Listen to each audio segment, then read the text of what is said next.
the whip of the majority party, as well as the whip of the minority party. Now, this is a committee that is composed of 14 members. So the speaker, the leader of the majority party, the leader of the minority party, the whip of the majority party, as well as the whip of the minority party. Those are 5. So there is a list of 9 other members who shall be nominated by parliamentary parties and approved by the House at the commencement of every session. That's why earlier on I had to indicate to you that this is the 4th session. This is the beginning of the 4th session. At each and every session, there has to be the appointment and approval of the members to the House Business Committee that is aside to the ones that are not nominated. That is the Speaker, leader of majority party, leader of minority, and the whips of the both sides. So the 9 other members shall be nominated by parliamentary parties and approved by the House at the commencement of every session. And this afternoon marks the beginning of that particular session. So basically, there will be no any other business that is expected to be transacted this afternoon. Remember, earlier on, I told you that the House Business Committee is the one that sets the business that is to be transacted by the members during and at each and every plenary sitting. So now that there is no House Business Committee that it needs to be established or reconstituted, then that means they will have to do that for this particular sitting. Then that particular House Business Committee can retreat to set the business and the calendar of the House. So the 9 members shall be nominated by parliamentary parties and approved by the House at the commencement of every session. Of course, reflecting the relative majorities of the seats held by each of the parliamentary parties in the National Assembly, and taking into consideration the interests of parties other than parliamentary parties and independents. So pursuant to the provisions of the House Standing Order 171, paragraph 1F, the list of the 9 members or the 9 other members who are set to join in this House Business Committee at the entrance of the chambers. That is the Speaker of the National Assembly, Honorable Dr. Moses Wetangula. As you can see, he's making his way into the chambers. He will be presiding over this afternoon's sitting as the House begins its 4th session. Allow me to hand you over to this live broadcast, brought to you by PBU in partnership with KBC. Good afternoon. Waheshimiwa, tuombe. Ewe Mwenyezi Mungu, ambaye kwa hekima na wema wako umetiwa nyadhifa za viongozi na mabunge kwa ustawi wa jamii na utawala wa haki wa wanadamu, tunakusihi utazame kwa neema nyingi sisi watumishi wako ambao umeridhika kutuita ili tutekeleze shughuli muhimu za jamhuri yetu. Tunakuomba uteremshie baraka zako sisi tuliokutanika hapa, na utujalie tuyatende na kufikiria mambo yote tutakayofikishwa mbele yetu kwa njia ya haki na uaminifu, ili utukufu na sifa zako siendelezwe, na ili kustawisha amani, ufanisi na heri ya nchi yetu na wale ambao haja zao umezikabidhi mikononi mwetu. Amen.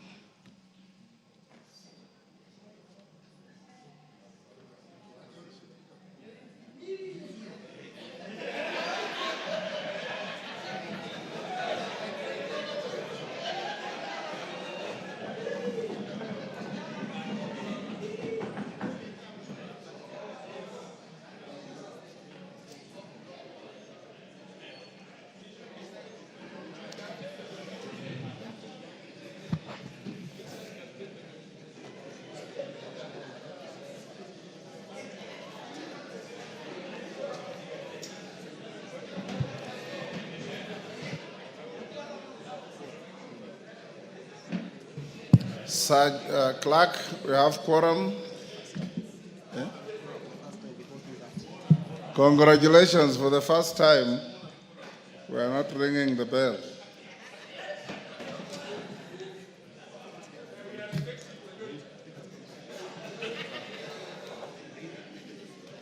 Proceed. Order number 1, administration of oath. Order number 2, communication from the chair. Order. Order. Order. Honorable members on their feet, take your seats. Take your seats. Members on their feet, take your seats.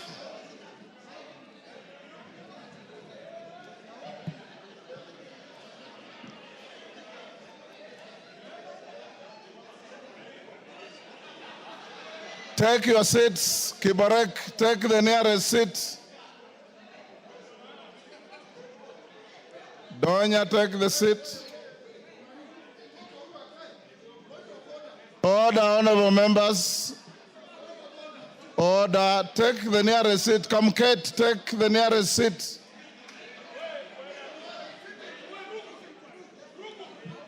Order. Order, honorable members, take your seats. Order, Robert Mbui, take your seat. Take the nearest seat. Order. Order. Order. Order. Order, honorable Mbui, take a seat. Order. Either take your seat or freeze. Order, Mawathe. Order, honorable Mawathe. Order. Take your seats. Members in the walkway, take the nearest seats. Order.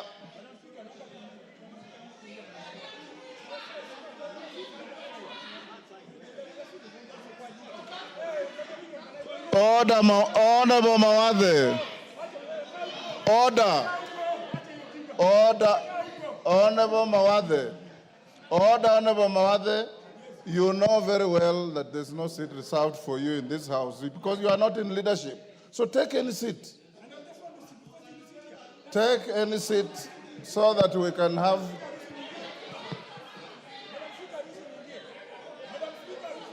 Order.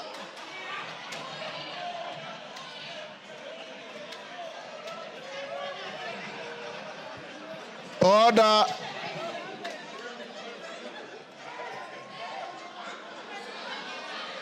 Order, Robert. Honorable, order.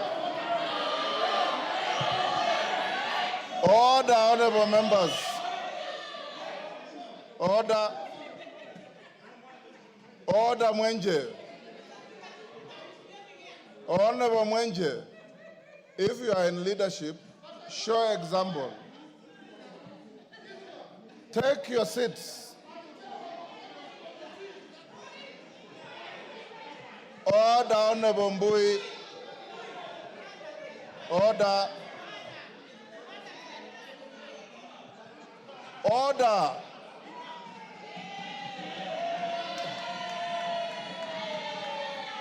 Honorable Mwenje and Honorable Mbui, either freeze there.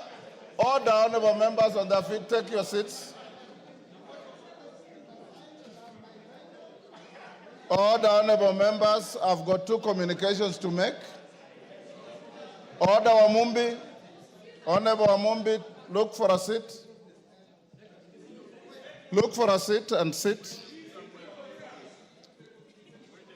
Look for a seat and sit. Order, Wanjala, the house is not in business yet. Order.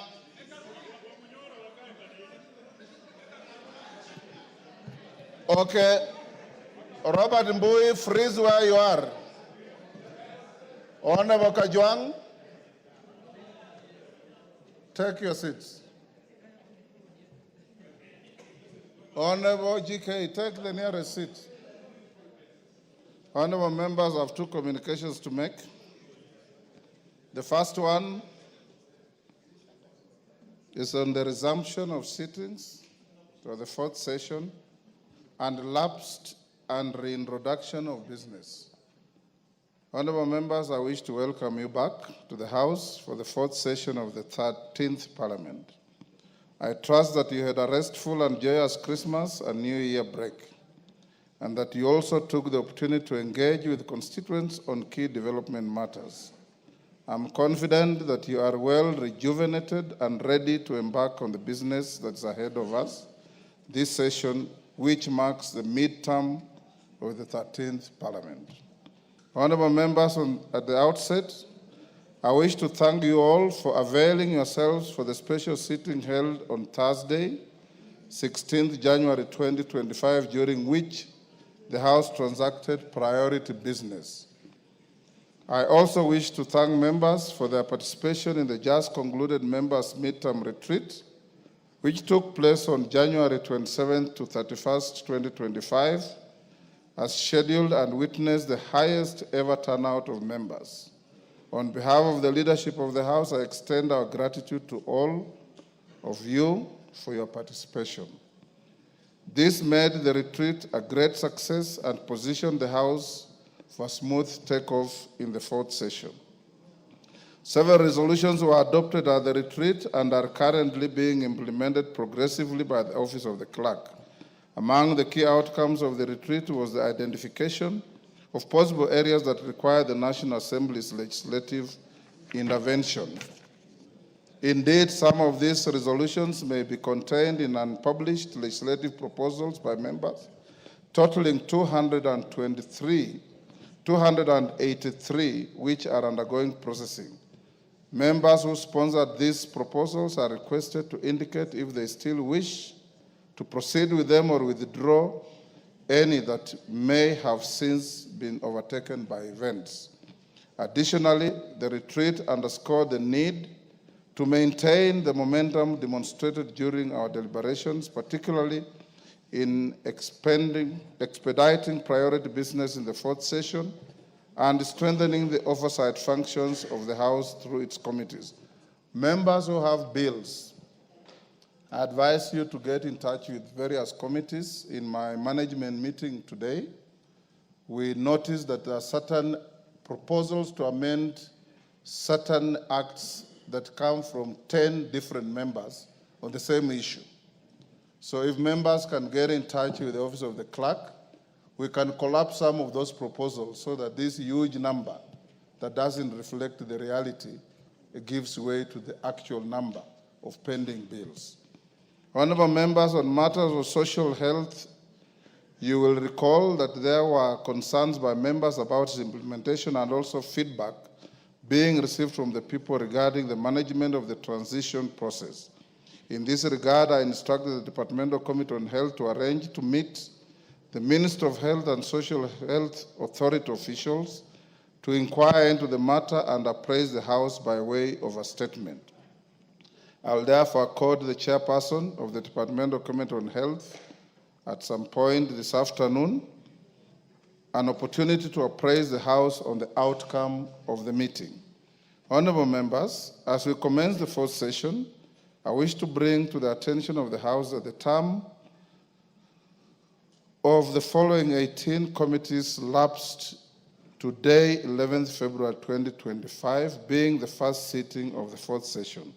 The first category, which lapses every session, is the housekeeping committees. These are 1, House Business Committee, pursuant to Standing Order 171, the Committee on Member Services and Facilities, pursuant to Standing Order 212B, the Committee of Powers and Privileges, Section 15 of the Parliamentary Powers and Privileges Act, the Procedure and House Rules Committee, pursuant to Standing Order 208.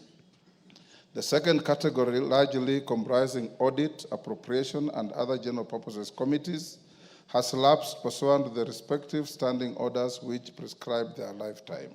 These are: 1, the Public Accounts Committee pursuant to Standing Order 205, the Special Funds Accounts Committee pursuant to Standing Order 205A, the Decentralized Funds Committee pursuant to Standing Order 205B, the Public Investments Committee on Governance and Education pursuant to Standing Order 206, the Public Investments Committee on Commercial Affairs and Energy pursuant to Standing Order 206A, the Public Investments Committee on Social Services, Administration and Agriculture pursuant to Standing Order 206B, the Budget and Appropriations Committee pursuant to Standing Order 207, the Public Debt and Privatization Committee pursuant to Standing Order 207A, the Public Petitions Committee pursuant to Standing Order 208A, the Diaspora Affairs and Migrant Workers Committee pursuant to Standing Order 208B, the Committee on Implementation pursuant to Standing Order 209,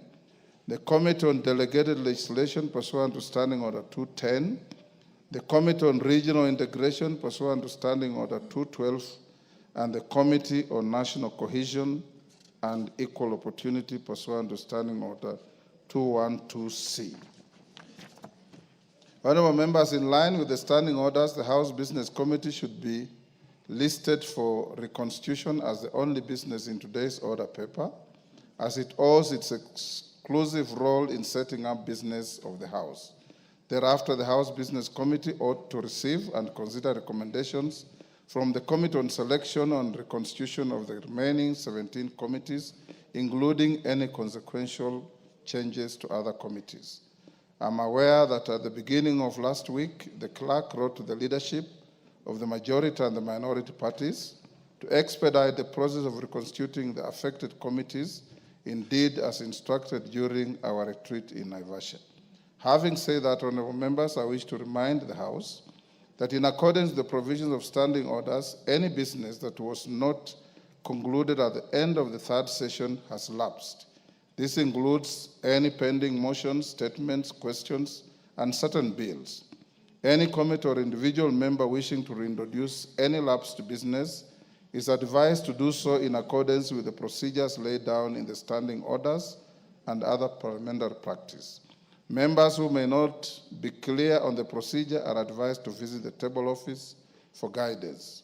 Honorable members, with regard to the lapsing of the bills, Standing Order 141-2B provides as follows, and I quote, "A bill that has been published, read a first time, or in respect of which the second reading has not been concluded, at the end of 2 consecutive sessions of the same Parliament shall lapse at the end of the second session and may be republished in the same or different form in accordance with the Standing Orders 114, Introduction of Bills." However, as honorable members will recall, on Wednesday, 4th December 2024, the House approved a procedural motion exempting 19 bills from lapsing during the period of the third and fourth sessions. These are: 1, Political Parties Amendment Bill 2022, 2, Fisheries Management and Development Bill 2023, 3, the Metrology Bill 2023, 4, the Universities Amendment Bill 2023, 5, the Preservation of Public Security Amendment Bill 2023, 6, Appellate Jurisdiction Amendment Bill 2023, 7, the Penal Code Amendment Bill 2023, 8, the Legal Aid Amendment Bill 2023, 9, the Prisons Amendment Bill 2023, 10, the Mining Amendment Bill 2023, 11, the Cancer Prevention and Control Amendment Bill 2023, 12, Kenya Roads Amendment Bill 2023, 13, the National Transport and Safety Authority Amendment Bill 2023, 14, the Anti-Corruption and Economic Crimes Amendment Number 2 Bill 2023, 15, the Gold Processing Bill 2023, 16, the Basic Education Amendment Bill 2023, 17, the Employment Amendment Bill 2023, 18, the Universities Amendment Number 3 Bill 2023, and 19, the Institute of Social Work Professionals Bill 2023. Bills that were not covered under this exemption have since lapsed. However, sponsors of the affected bills who may be desirous of proceeding with them may, in accordance with the standing orders, seek guidance from the clerk.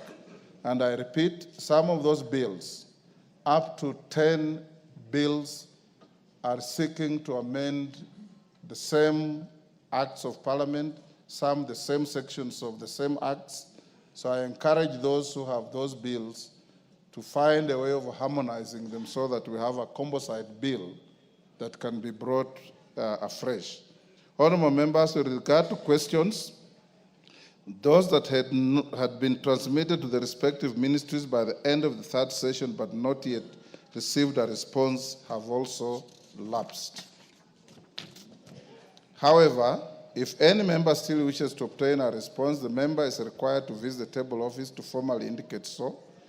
This must be done by close of business on Thursday, 20th February 2025, to enable the leader of the majority party to prioritize such questions when scheduling the appearance of cabinet secretaries before the House. For avoidance of doubt, any questions that had not been transmitted to the ministries, constitutional commissions, and independent offices have also lapsed. Members are, however, still at liberty to file such questions afresh if they wish to do so. As we settle to this new session, honorable members, to ensure effective communication and facilitation of members, members are also requested to update their biodata with the Office of the Clerk in order for it to be accurately captured in the records and on the website of Parliament. I therefore urge all members to visit the Office of the Clerk at the earliest convenience in order to fast-track this process. Additionally, honorable members, the following 10 bills, which the House passed before proceeding the just concluded recess, were ascended to and are now part of our laws of Kenya.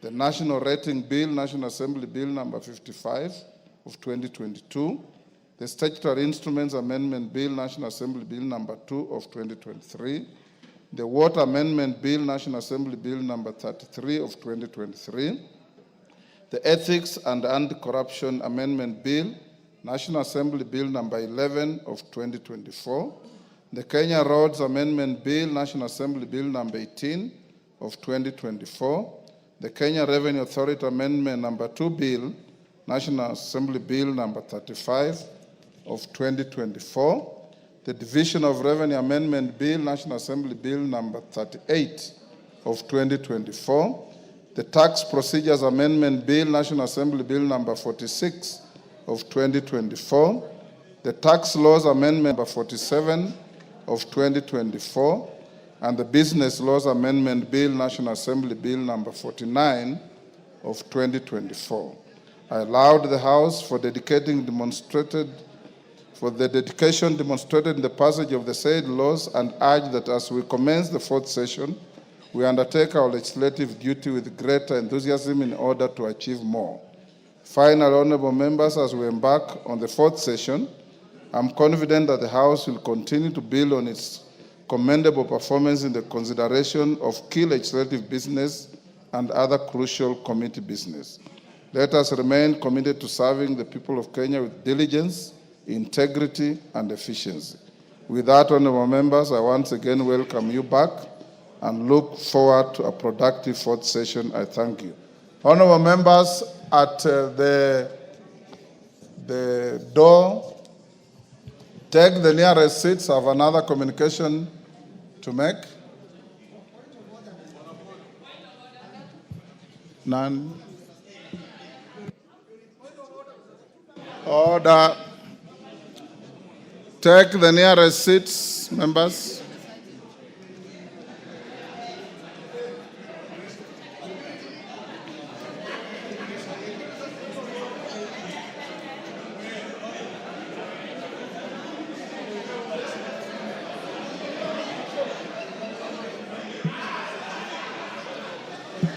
Members in the walkway, take the nearest seats.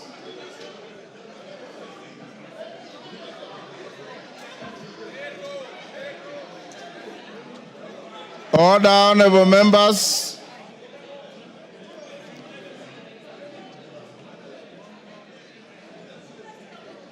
Take the nearest seats. Honorable Nabuin, take the nearest seat.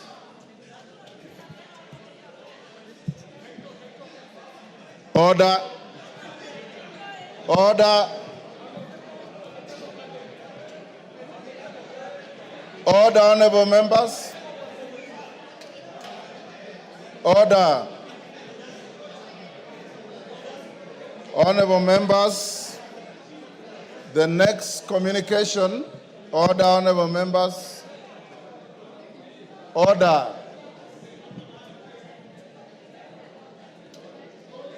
Order. Honorable Babu Wino, take your seat. Order. Honorable members, the next communication is on the recognition of members of the National Assembly conferred state honors and retirement of a long-serving officer of the House. Honorable members, as you are all aware, the offices that we hold as leaders in this republic, including the office of Member of Parliament, are held in trust on behalf of the people of Kenya. Indeed, part of the recital in our own prayer states that we elected leaders in this House always commit to treat and consider all matters that shall come under our deliberation in so just and faithful a manner as to promote the honor and the glory of God and to advance the peace, prosperity, and welfare of our country and those whose interests have been committed to our charge. Honorable members, in recognition of members' commitment to live up to the philosophy of our prayer when serving the nation, the Parliamentary Honors Advisory Committee has been regularly making recommendations to the President regarding members of this House who ought to be conferred honors in accordance with Article 132(4)(c) of the Constitution. The Parliamentary Honors Advisory Committee, which I co-chair with the Speaker of the Senate, is a statutory body. It is composed of members drawn from both Houses of Parliament and the Parliamentary Service Commission. The committee is responsible for identifying and recommending nominees from Parliament as one of the arms of the national government to be awarded national honors. The committee is also responsible for some statutory bodies, including the Office of the Auditor General and the Office of the Control of Budget.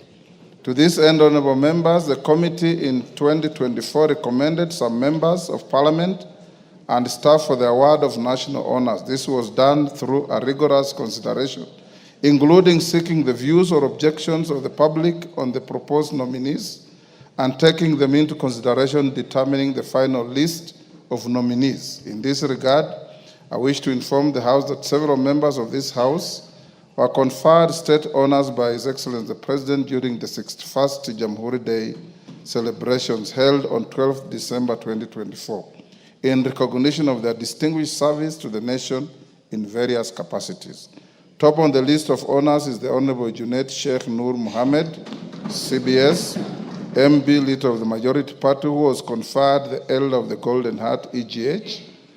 Alongside him are the following members who were awarded the Chief of the Order of the Burning Spear, CBS.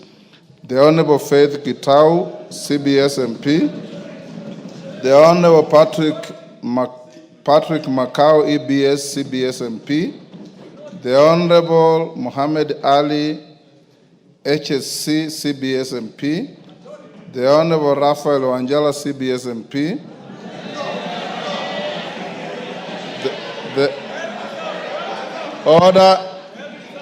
The Honorable Kangoko Bowen, CBS MP. The Honorable Engineer Vincent Musyoka, CBS MP. The Honorable Kimani Kuria, CBS MP. The Honorable Haika Miziki, CBS MP. The Honorable Abdi Shuria, CBS MP. The Honorable Yusuf Haji, CBS MP.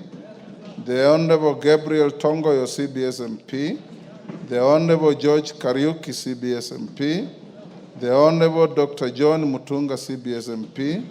The Honorable John Kiari, CBS MP. The Honorable Nelson Koech, CBS MP. The Honorable Peter Lochakapong, CBS MP. The Honorable Stephen Karani, CBS MP. the Honorable Eric Muchangi, CBS MP, the Honorable Nelson Wamboka, CBS MP, the Honorable Fatuma Zainab, CBS MP, the Honorable Rose Museo, CBS MP, the Honorable Dr. Makali Mulu, CBS MP, the Honorable Janet Sitiane, CBS MP, the Honorable Tom Joseph Kajwang, CBS MP, and the Honorable Johnson Naika, CBS MP. Honorable members, you'll note that the members conferred state commendations are members of the Parliamentary Service Commission, chairpersons of committees, and other ranking members who served for more than 3 terms. In making recommendations, the committee considered other factors including longevity of service in Parliament and performance during the just concluded 14th EAC in the Parliamentary Games, whose agenda is about regional integration. I do note that many members will desire to be part of this list, but slots are ordinarily very limited. I urge the House to take a moment to congratulate them for earning this well-deserved state recognition. Congratulations to all those members. Honorable members, among those who also conferred with state honors were 9 members of staff. Please allow me on your behalf to recognize one of them, Ms. Anne Wambui Njoroge, the immediate former Director of Hansard and Audio Services, who is seated in the Hansard box. You may stand up, Anne, just below the Speaker's gallery. I've singled out Ms. Njoroge because she's retiring from the parliamentary service as with effect from last week, Friday, 7th February 2025, after 33 years of distinguished service to Parliament. Honorable members, Ms. Njoroge joined Parliament in 1991 during the 6th Parliament at the level of Hansard reporter in the National Assembly after 1 year stint as a teacher at Kwale High School, having graduated from Kenyatta University. She has therefore served 8 parliaments, being the 6th, 7th, 8th, 9th, 10th, 11th, 12th, and the current 13th parliament. As a career Hansard reporter, she committed her life to the production of precise records of plenary proceedings and committee sessions in the form of Hansard reports. She steadily rose through the ranks of Hansard reporter, 1, assistant Hansard editor, senior assistant Hansard editor, and deputy Hansard editor, and ultimately ascending to the apex position of director Hansard and Audio Services. And you may take your seat. Her notable milestones include the restructuring of Hansard and Audio Services for better service delivery, the formulation of policies that have improved the processes of production of the Hansard reports, and the ongoing project of digitizing production of the Hansard. Indeed, in recognition of the stellar services rendered by Ms. Anne Njoroge to Parliament and the nation, the Parliamentary Honours Advisory Committee recommended her to His Excellency the President, who awarded her the Order of the Grand Warrior, OGW, in December 2023. Honourable members, her presence today in the Hansard box is of great importance, and we thank her for her 33 years of service and diligence in overseeing the production of the Hansard report of our proceedings as the Director, Hansard and Audio Services. On behalf of the National Assembly, the Parliamentary Service Commission, and indeed on my own behalf, I wish to thank Ms. Anne Wambui Njoroge, OGW, for the more than 3 decades of her dedication to the service of the Parliament of Kenya and indeed to the Republic of Kenya. We congratulate and wish you well in your next phase of life in retirement. Honorable members, before you go to what looks like some arguments you are going to have this afternoon, allow Anne to have a dignified send-off by allowing me to invite one of your colleagues who worked with Anne in the Hansard section before he branched off to go and become the Speaker of Baringo County Assembly, and later coming back as the member for Baringo North. Is it Tiati now? The Honorable Kamket.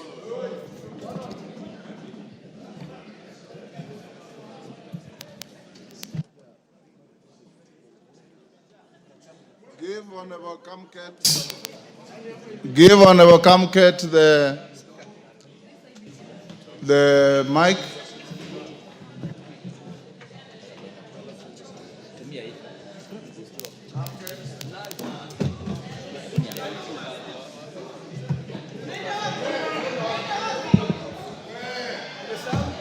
Thank you very much, Mr. Kamket, Speaker. yes. Thank you very much, Mr. Speaker. Mr. Speaker, indeed, it is a Order, honorable members, this is a great day for Anne Njoroge. Give her the silence so that she can be honored by one of your colleagues who was her colleague. Thank you, Mr. Speaker. Indeed, Mr. Speaker, it is a great honor for me to get the opportunity to pay tribute to my former boss, Ms. Anne Njoroge. Mr. Speaker, I joined Parliament myself as a Hansard reporter in February 1997. And immediately, Mr. Speaker, I was thrown into the deep end of Hansard reporting. But I was lucky, Mr. Speaker, to have had a very dedicated, humble, and determined public officer who trained me, Ms. Anne Njoroge, Mr. Speaker. Order, Robert Mbui. Order, Robert. If Anne Njoroge was your sister, your mother, or your cousin, or your wife, you would love to give her this day. Go on, Kamket. Thank you, Mr. Speaker. Mr. Speaker, Ms. Anne Njoroge is a very dedicated officer, Mr. Speaker. And so, Mr. Speaker, that box, Mr. Speaker, the Hansard box, is a box that is very familiar to me.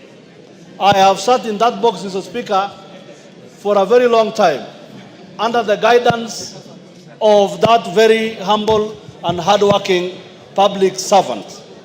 And I'm very proud, Mr. Speaker, to be her product, to be the product of her guidance. And Mr. Speaker, that Hansard box, Mr. Speaker, has also produced not only me, but the Honorable Member for Matungu, the Honorable Peter Oscar Nabulindo, who was equally a Hansard reporter with me under the guidance and leadership of Ms. Anne Wamboi Njoroge. Mr. Speaker, when I joined Parliament in 1997, this House, there was no Parliamentary Service Commission at that time. I remember, Mr. Speaker, we used to go and line up at Mr. Kiliku, the accountant, for salary, Mr. Speaker. And at that time, Mr. Speaker, not even the members of Parliament had bank accounts. We used to line up at the finance office to receive salary. At that time, Mr. Speaker, we did not like the members of Parliament that much, because we would line up for more than 2 hours, and then about 10 or 15 members of Parliament come and overtake you as we all lined up for salary.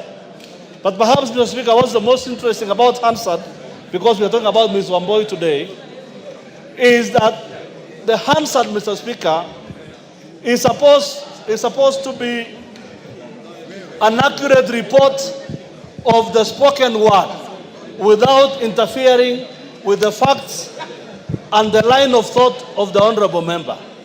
It's a very specialized kind of reporting, Mr. Speaker.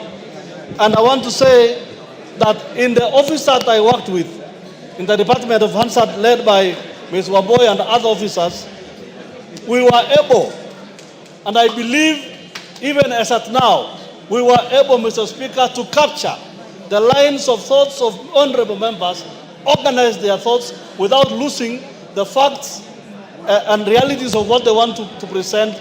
And the next day, Mr. Speaker, whenever a member wanted to have or wanted to go through what they contributed to in the House, they would be mesmerized at how well they spoke, at how well thought out their ideas were, only because, Mr. Speaker, the Hansard officers put in many hours of work to make everything right. So, Mr. Speaker, as my colleague, my former boss, Ms. Njoroge, retires, I want to wish her the very best in her life. And I want to say, Mr. Speaker, that box there, the Hansard box, is a great box. And all officers of Parliament who have worked in other departments, those who have made it to members of Parliament, I want to say that everybody has a chance in life to be a leader of this country. And Ms. Anne Wambui Njoroge is a great person. She's a great woman, and I'll forever be grateful to her as a person whom she mentored into the great member of Parliament I believe I am today, Mr. Speaker. I thank you, Mr. Speaker. Thank you. The second and last tribute to Ms. Njoroge is from Owen Bayer, who represents the constituency where she came from before she came here. Okay. Honorable Speaker, I rise today to salute a distinguished public officer, Mrs. Anne Wambui Njoroge, who has recently retired from her position as the Director of Hansard and Audio Services in the National Assembly. Mrs. Njoroge's journey in the public service began on October 7th, 1991, when she was first appointed as a Hansard Reporter 2 in the Hansard Department.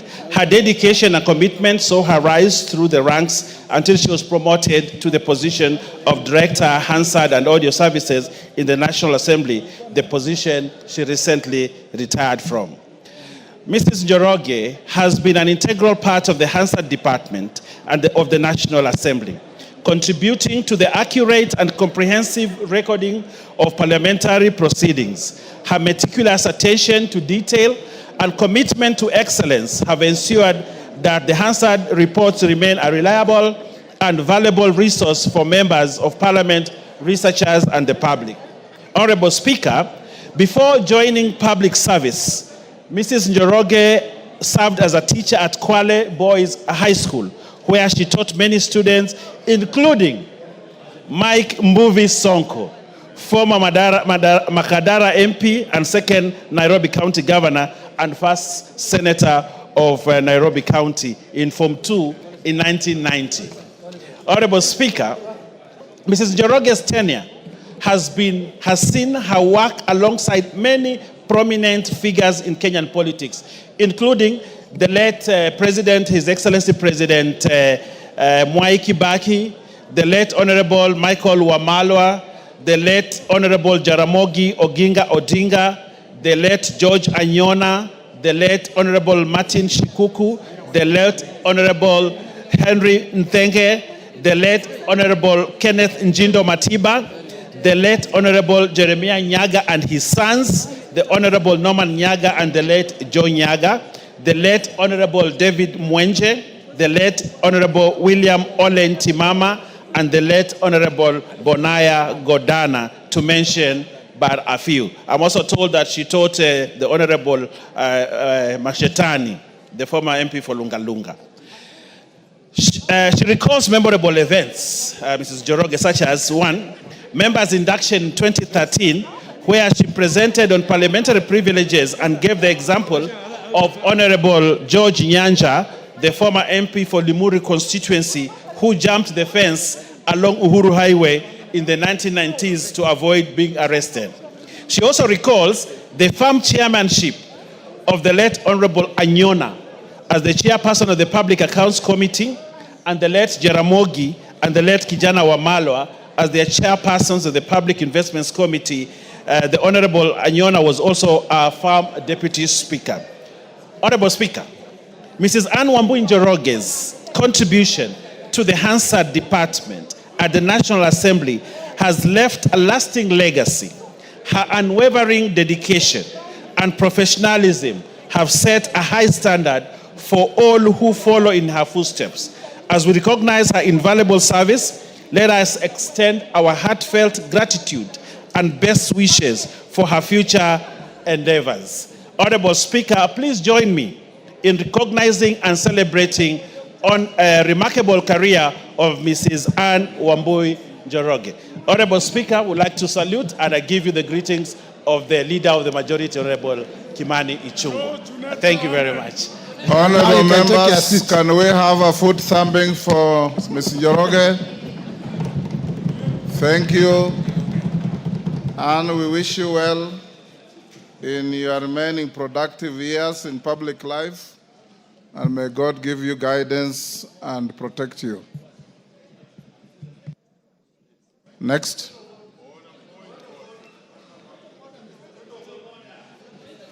Yes. Yes, Millie Odhiambo.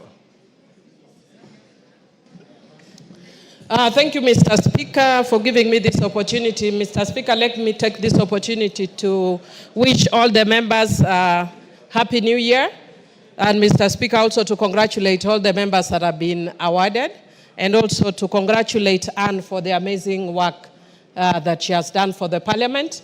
And Mr. Speaker, also just my concern as a woman leader, that I hope that when you have a woman rising to that level, that there will be another woman who will be able to either go that high or to a level almost as high, because women are not usually represented at that high level.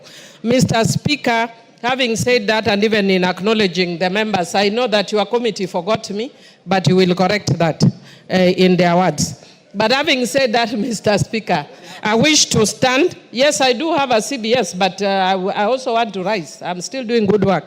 Mr. Speaker, if I don't praise myself, who will praise me? Mr. Speaker, I wish to stand under standing order number 19A and 20. Mr. Speaker, of our standing orders, Mr. Speaker. And Mr. Speaker, I wish to indicate further to a court decision, the High Court decision. Order, Millie. Take your seat. I know you did see me in my chamber and indicated you raise a matter that you're trying to raise. I'll give you an opportunity, but let's finish with some preliminaries first. Clerk, order. Order, Angela. Order number 3, messages. Order number 4, petitions. Order number 5, papers. Majority.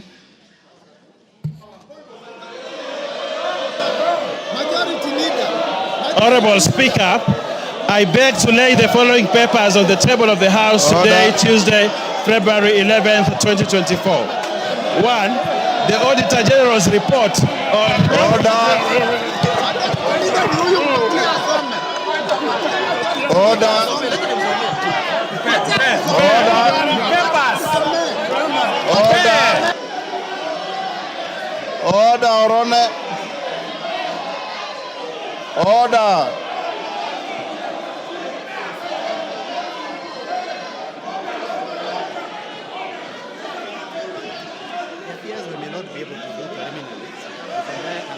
Order.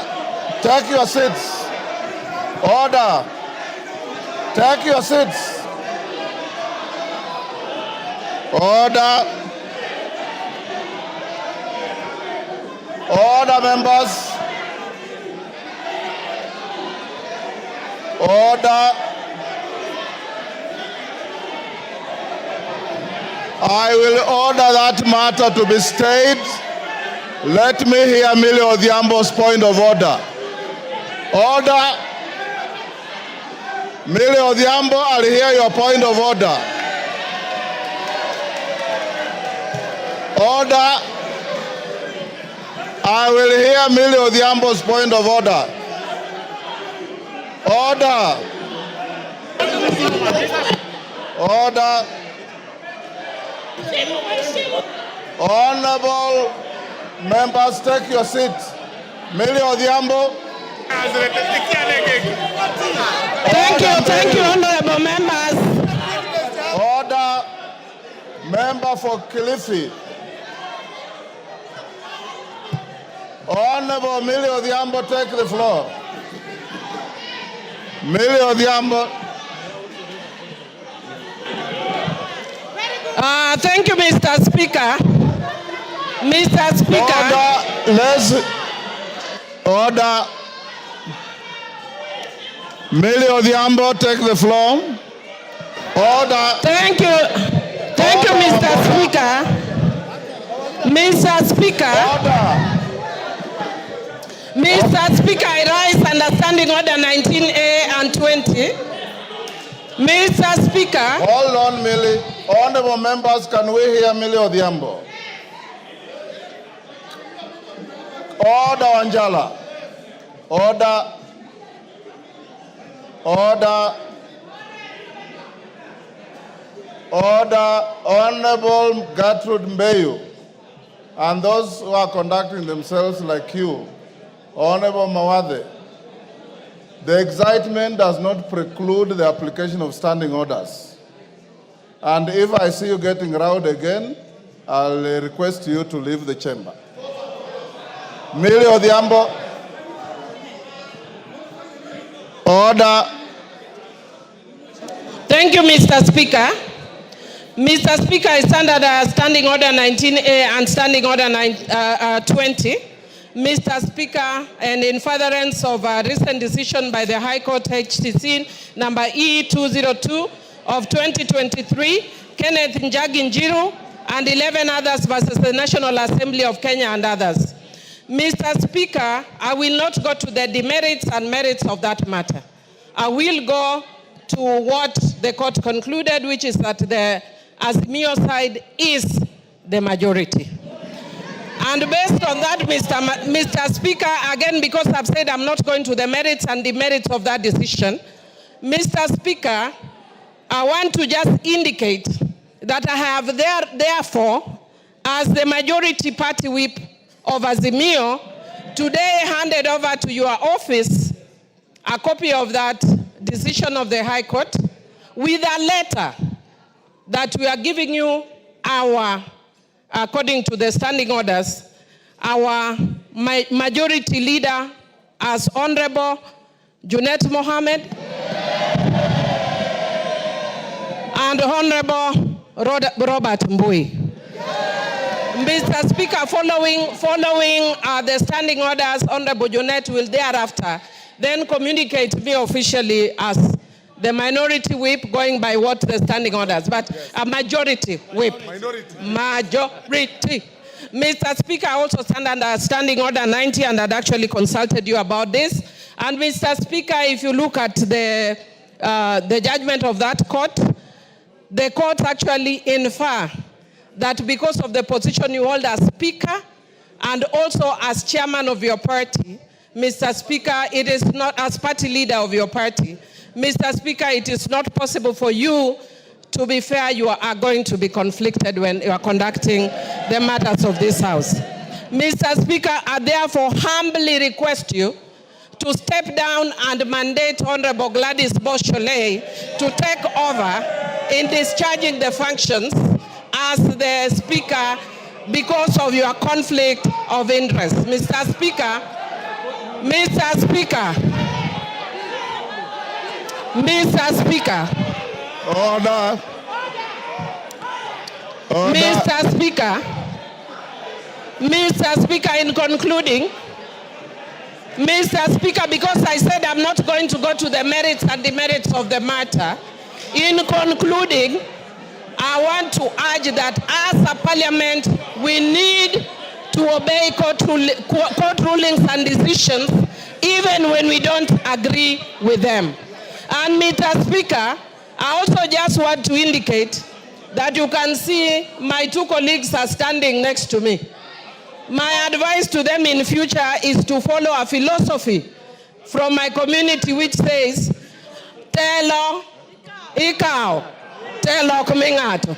So next time they should do what Honorable Ruku did. Jump if you have to, but take your position the way Honorable Millie has done. Is that part of your point of order? No. Mr. Speaker, I said as an orbiter. And Mr. Speaker, I would also just want to say, very finally, also as an orbiter, Mr. Speaker, people are also talking about broad-based. Again, I'm very careful. I'm saying this as an orbiter. It's not my substantive argument. Mr. Speaker, people talk of broad-based. Yeah, and even when you look at the decisions of the arguments of the court, they keep making reference to the de jure and the de facto. And many things may have changed over time. And Mr. Speaker, I'd want to say that actually if you look at this side of the House today, we are seeing broad, Mr. Speaker. Mr. Speaker, if we want to see good faith, we want to see if it is also based. It is broad.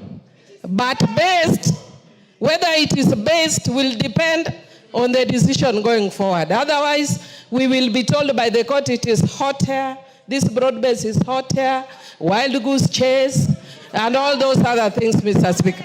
Thank you, Mr. Speaker. I move. Order, members.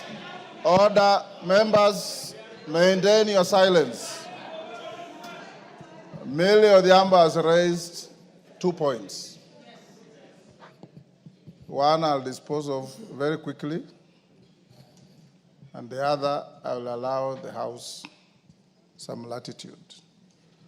As to whether the Speaker, yours truly, should preside over these proceedings or not, I'll dispose it of as follows. One, there's no motion before the House about the Speaker. Number two, I am a senior lawyer in this country, and I'm your senior Millie Odhiambo. I have read that judgment with a tooth comb, and there's nowhere it requires the Speaker to do what you are saying. More particularly, the final findings of that judgment, which as a distinguished learned friend, we had an opportunity to read through together today. That judgment does not cast aspersions on the Speaker presiding on such proceedings. Number three, in similar situations, in the 10th Parliament, a motion was brought to this House by the then member for Kibwezi, the Honorable Patrick Musimba, to discuss the conduct and the possible vacation of office by Speaker Muturi as he then was. Speaker Muturi presided over the debate and the vote was taken and the motion went the way it did. Number 4, in the 7th Parliament, when I was a fresher in this House, the Honorable James Orengo, or one of the then Ford Kenya members, brought a motion to discuss the conduct and character of the then Speaker, Francis Xavier Kausai Olekaparo. Kausai Olekaparo presided over the proceedings. The motion was debated and put to a vote, and it went the way it did. I'm sure you know that neither Muturi nor Kaparo left office on the basis of any motion. Number 5, you as truly as your Speaker does not debate, does not vote. I hold a position of honor to preside over your proceedings. Anybody who wants to say anything about this judgment, I'll give you an opportunity. And it's finally going to be yours truly. It must also be made very clear as we listen to each other that neither the court nor any authority outside this chamber, and senior lawyers like Otiendo Molo should know this, neither the court nor any other authority outside this chamber can make declarations that affect the conduct of business here except yourselves by voting and by the Speaker giving you rulings. Number 7, we sit here as a quasi-judicial body. And as a quasi-judicial body, I will listen to you and I assure you I'll give you a fair finding. It is like going to court and telling a judge that because the lawyer appearing before him was his classmate, he will not be fair. That has no foundation in law or in fact. So I'll open up and hear those who want to have similar points of order, as Millie Odhiambo has raised, on the judgment.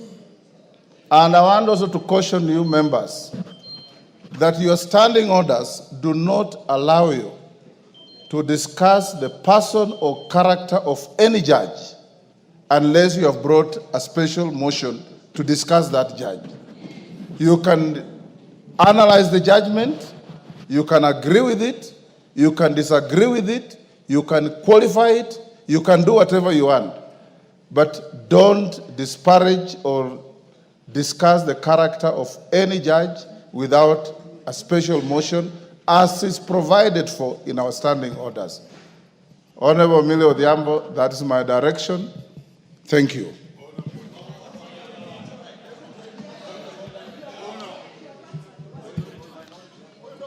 Yes, Wanjala. What's your point of order? Give him the mic.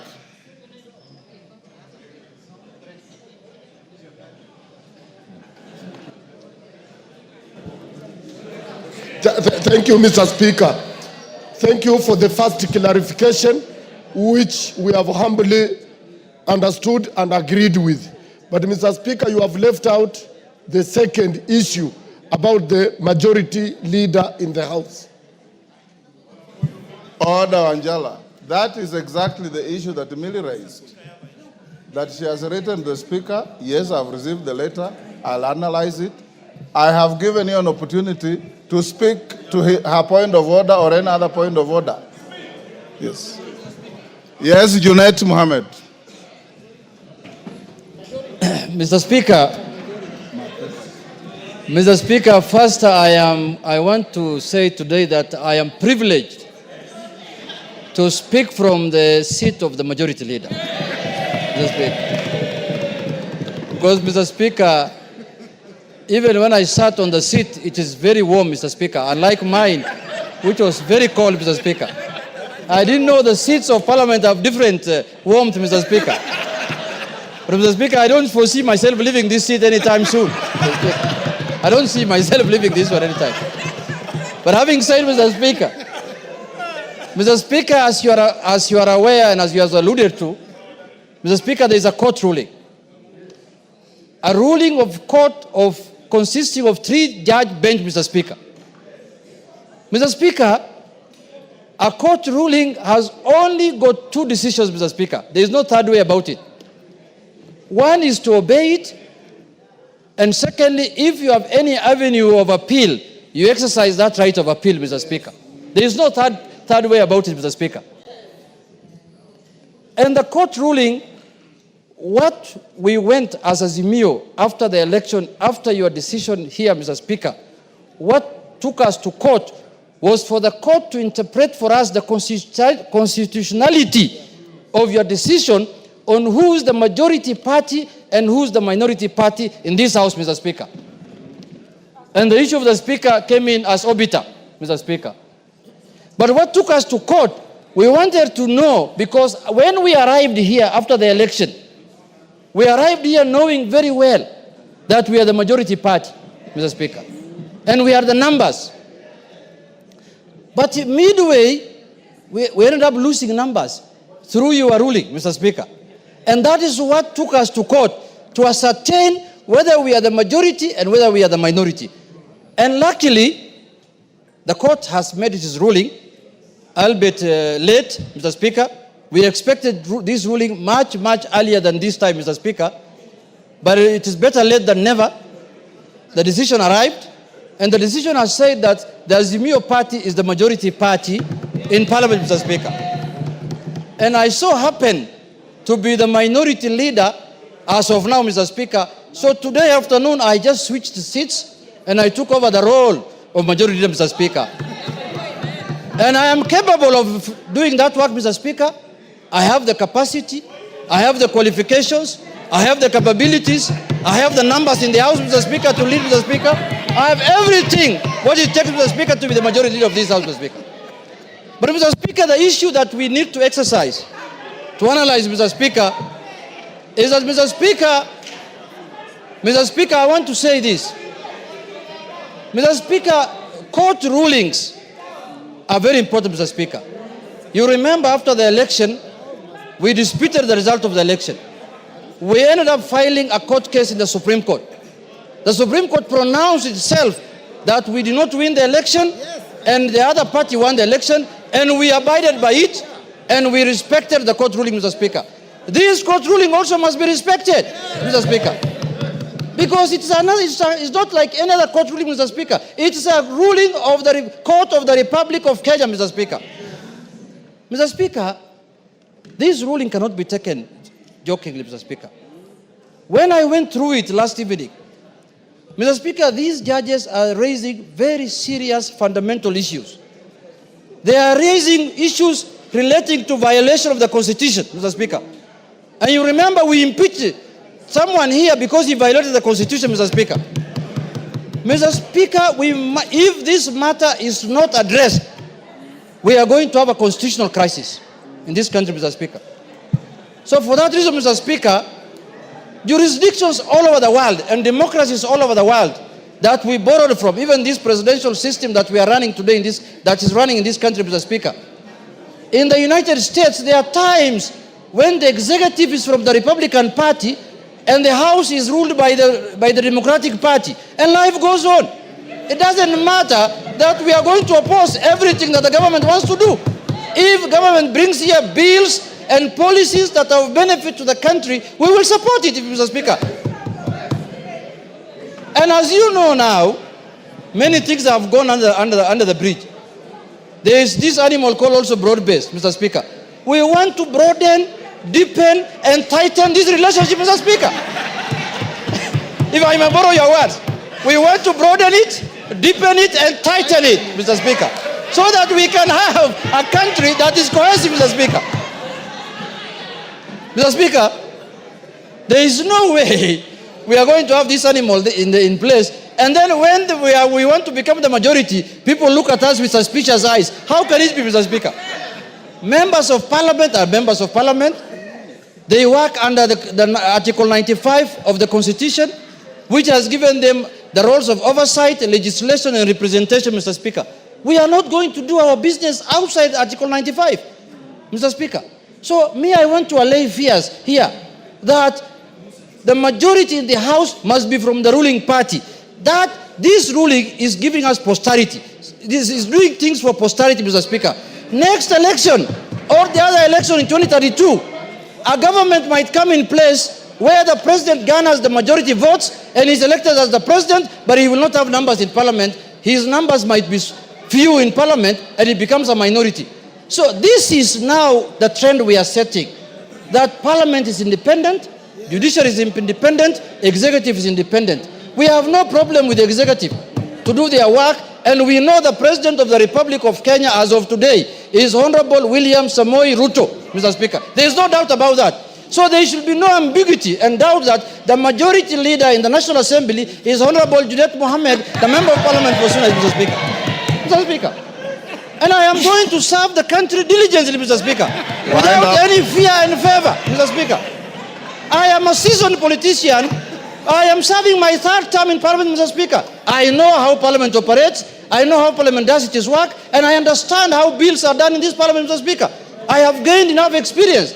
So this mindset, Mr. Speaker, this mindset that the ruling party must have majority in Parliament for them to do the executive work of the country, Mr. Speaker, that mindset must be gotten rid of, Mr. Speaker.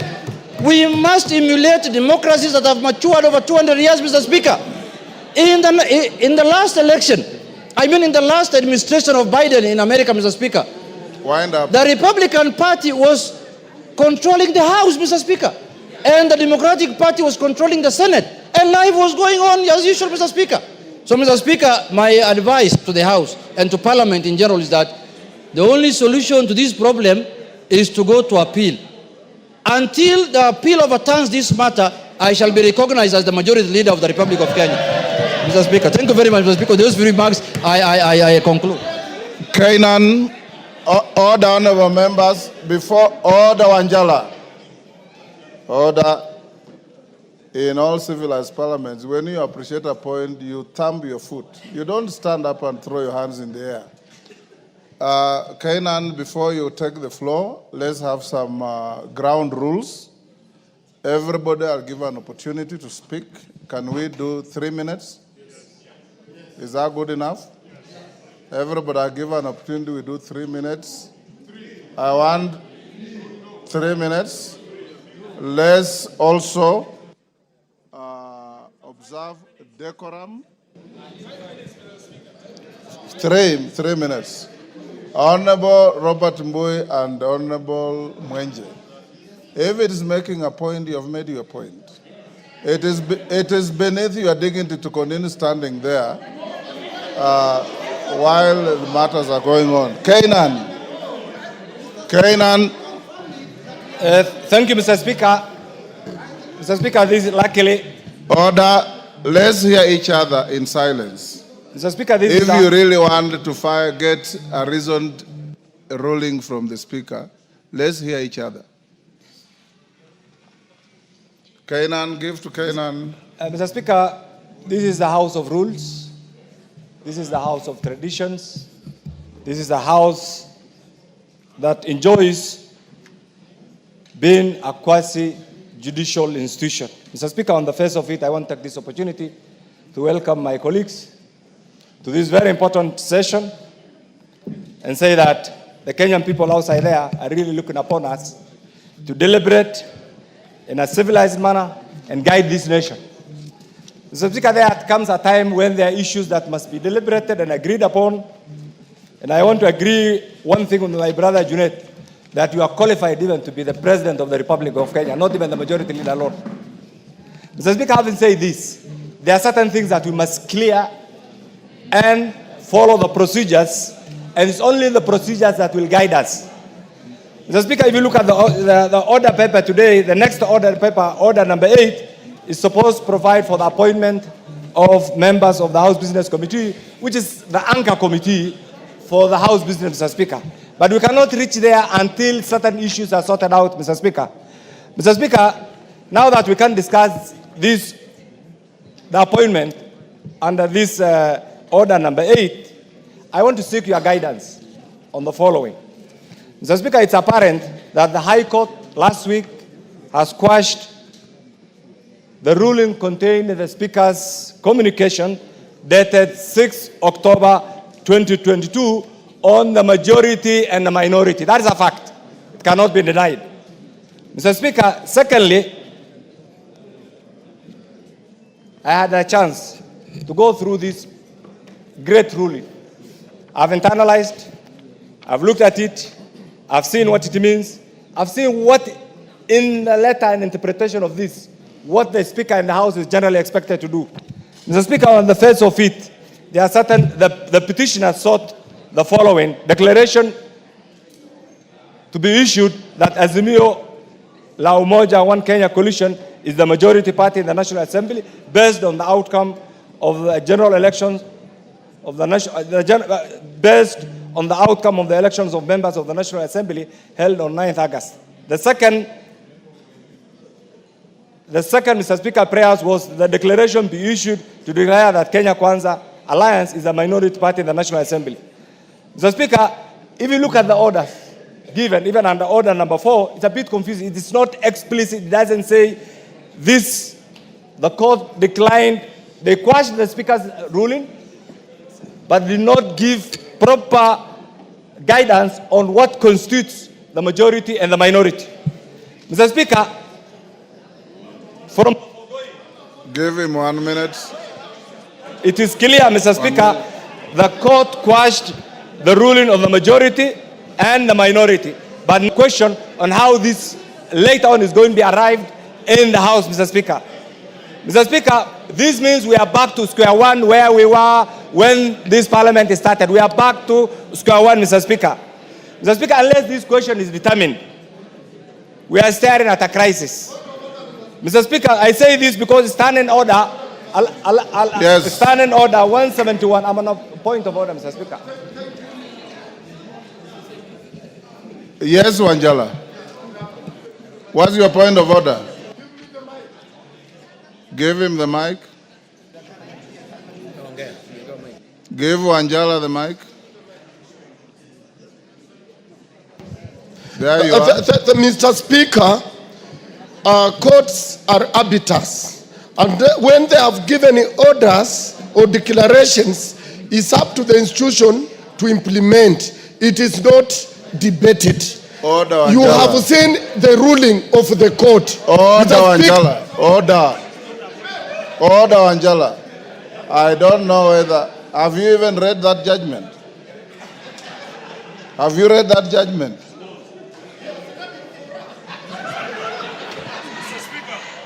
Kainan, wind up. Trying to say that unless this question pursuant to Standard Order 171 is determined, we are facing a crisis, and this crisis can only be sorted out with a proper guidance from the Speaker. And therefore, Mr. Speaker, what I'm trying to say is this. This state of affairs, Mr. Speaker, portends a crisis for the House, Mr. Speaker, and therefore we want your guidance, Mr. Speaker, pursuant to Standard Order 171 on which party is the majority and which party is the minority. Once that is determined, Mr. Speaker, all the other things will flow, Mr. Speaker, and therefore I want to seek your guidance on this. Osoro. Thank you very much, Honorable Speaker. Honorable Speaker, Mr. Speaker, he's occupying our space, Mr. Speaker. Order. Why can't they just move to their side? Order. Order, Robert Mbui. Order, Robert Mbui. If you listen to me carefully, Robert Mbui, order, members. And I want you to listen to this carefully. Order, members. Order. I did say, Robert Mbui, and you are misconducting yourself. You are too senior to be told to leave the chamber. I did say, and I want to repeat, and Emilio Odhiambo, who raised the point, has read this judgment clearly. The judgment quashed the direction of the Speaker on the majority-minority. The judgment never declared who is the majority. It is not the court to declare the majority. It is the Speaker of this House. And you better know that. It is the Speaker of the House to declare the majority. Robert Mbui gone. No, Osoro. okay. Thank you very much, Honorable Speaker. Honorable Speaker, I want to speak it up from what you've actually said, Honorable Speaker. That even upon reading the judgment of the court, the standing orders of this House, Honorable Speaker, gives you power to declare who is the majority and who is the minority. We appreciate the judgment of the court as it is. We are ventilating about the judgment. We respect the courts. But again, it is these very laws that govern, as Honorable Speaker, that give you that power, as Honorable Speaker, to declare the majority and minority. So even as Honorable Junet and the Honorable Emilio Odhiambo, Honorable Speaker, live on rented space, they should know that the final declaration of majority and minority comes from your seat, Honorable Speaker. But even then, Honorable Speaker, perhaps we should ponder and ask ourselves these very pertinent questions. In the past 2 years that we've served in this House, Honorable Speaker, we've served in these capacities, as it were, on who is the majority and who is the minority, Honorable Speaker. Several decisions have been made. We have formations of the committees that fall on the majority, minority, chairman, the committees that are supposed to be led by members from the majority side, and the committees that are led by the members of the minority side.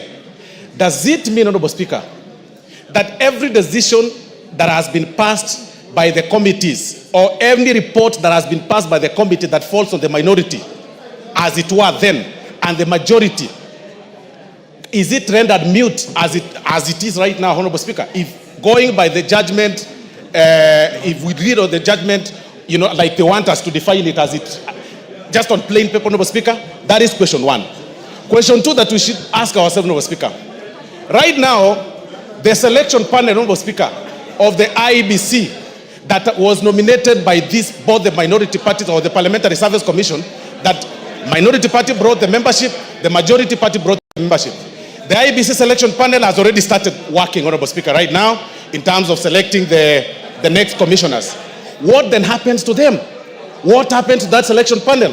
Because they were appointed on the basis of the majority and the minority when the Parliamentary Service Commission submitted the names. Those are the questions we need to ask ourselves, Honorable Speaker. The Commission for Revenue Authority, Honorable Speaker, that again is a preserve of both the minority and the majority. Honorable Speaker, what then happens on the decisions that have been made in the past 2 years? The allowances that have been paid, Honorable Speaker, the travels that have been made, everything that we've passed, Honorable Speaker, in this house. Those are the questions that we need to ask ourselves because we are the midterm of this Parliament, Honorable Speaker. Even as you retire to make this your ruling, Honorable Speaker, it is important for us, Honorable Speaker, to ask ourselves those very pertinent questions because we shouldn't just be... Okay. Thank you, Osoro. Give him a minute. Honorable Speaker, you see, we shouldn't just be talking about positions on who is the minority, who is the majority leader. And as Honorable Junet as well put it, we are all members of Parliament and we can serve in whatever capacity. But let's look at the implications of this decision, Honorable Speaker. What happens to what we've passed in the past 2 years? What happens to the right decisions that are leading this country in the past 2 years, Honorable Speaker? What happens to the IBC selection panel? Those are the questions. Otherwise, I'll tell my colleagues, the Honorable Millie Odhiambo, who is saying that she has added in her CV the position of the chief whip of the majority. She'll only do that, Honorable Speaker, in her dreams. It will not work. Thank you very much, Honorable Speaker. David Ocheng. Thank you so much, Mr. Speaker. Mr. Speaker, I want to thank the 3 judges. Order, honorable members, can we listen to each other? I want to thank Save David Ocheng's time. Order, members. Order. Order, members on their feet. Take your seats. Honorable members, I have given you guidance and I want to repeat. The upshot of the judgment of the court, in law we say, we go back to the status quo ante. Status quo ante.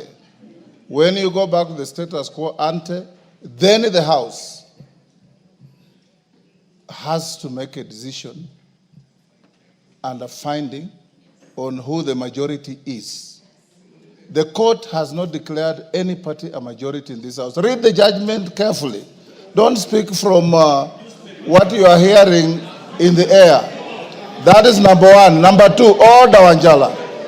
I'm just giving you guidance so that you don't speak irrelevantly. We have gone back to the status quo ante. Convince the House as to his majority, the Speaker will make a finding. On a fact. David Ocheng. Thank you so much, Mr. Speaker. Mr. Speaker, I want to thank the 3 judges for their judgment of last week, Mr. Speaker. We got a new constitution that we keep testing and that keeps guiding us on how we run our affairs as a country, Mr. Speaker. Mr. Speaker, under the law we passed in this Parliament on coalition making, Mr. Speaker, it is presumed that there will be coalitions, people will leave coalitions, some will enter coalitions, Mr. Speaker, and so it is presupposed that in any term of Parliament, Mr. Speaker, one side will be a minority today, tomorrow that side may be a majority, because this is a moving target, Mr. Speaker. Mr. Speaker, as to who is minority and majority is not cast in stone, and therefore the finding by the court, Mr. Speaker, that the decision on who is majority and minority in the 13th Parliament it was decided on 8th of August 2022 is wrongful, Mr. Speaker. I disagree with it because, Mr. Speaker, today, if Ford Kenya and ANC that was left Kenya, Mr. Speaker, and joined Azimio will have more members than the remaining UDM, Mr. Speaker. And in that regard, Azimio will be the majority party, Mr. Speaker, and will be called upon to make the decision as Speaker and will decide as so. So I disagree with the judge's finding that the decision on who is majority and minority was made once. It cannot be made once. It depends on the facts of the day in this House. If, for example, tomorrow I'll be heard, I'm sure I'm going to be heard. I will be heard, Mr. Speaker. Because, Mr. Speaker, if today in Azimio, if Wiper left and Jubilee left and UDM left, Mr. Speaker, Azimio will have only ODM with 85 members, Mr. Speaker. It will be a minority. So the decision on who is minority and majority, Mr. Speaker, moves like a pendulum depending on who has left which coalition. So you cannot tell us that that decision is made once only in the election, Mr. Speaker. And that's why the judges are wrong on this matter, Mr. Speaker. Number two, Mr. Speaker, very important, Mr. Speaker, it's very important to note, Mr. Speaker, that the day you made this decision, Mr. Speaker, the day you decided on this matter, you had facts before you. You had evidence before you telling you that UDM has left Azimio. MDG has left Azimio. UDM, MDG, NCPP, PA, you had those facts before you. You couldn't ignore those facts. You can't ignore them. Even in this, Mr. Speaker, you made a finding, Mr. Speaker, that the courts have not said that Azimio is a majority. The courts have said, go back and decide. And so Azimio must today convince you. Yes. Morogara, I'll give you. Thank you. Thank you very much, Mr. Speaker. Mr. Speaker, what you need to decide on is the wording of Article 108 of the Constitution and the Standing Order number 19 of our Standing Orders. Of importance is the use of the verb to be in that particular article and in that particular standing order.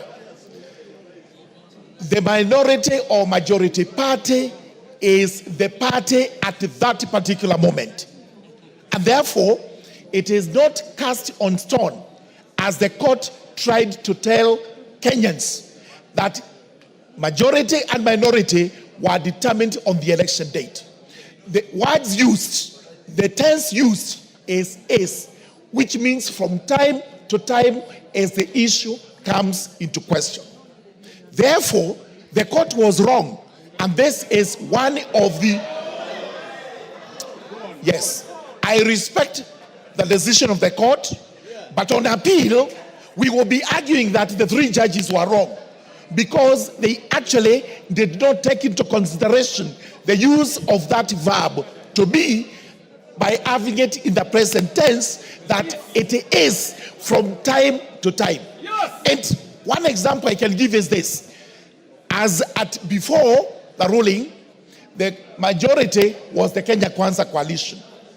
If the parties like UDA actually left Kenya Kwanza, does it continue to be the majority? No. It loses the status because that is determined from time to time by how many members are in the party or how many members are in a coalition. The court actually overreached when they went to interpret it this way, and we shall be taking these matters on appeal. But today, because the course of action of the 6th of October 2022 is spent, we require from you, Honorable Speaker, you give us another ruling using the verb to be. Present tense is. Who is the majority and minority today as we speak in Parliament? Thank you, Honorable Speaker. Maklap.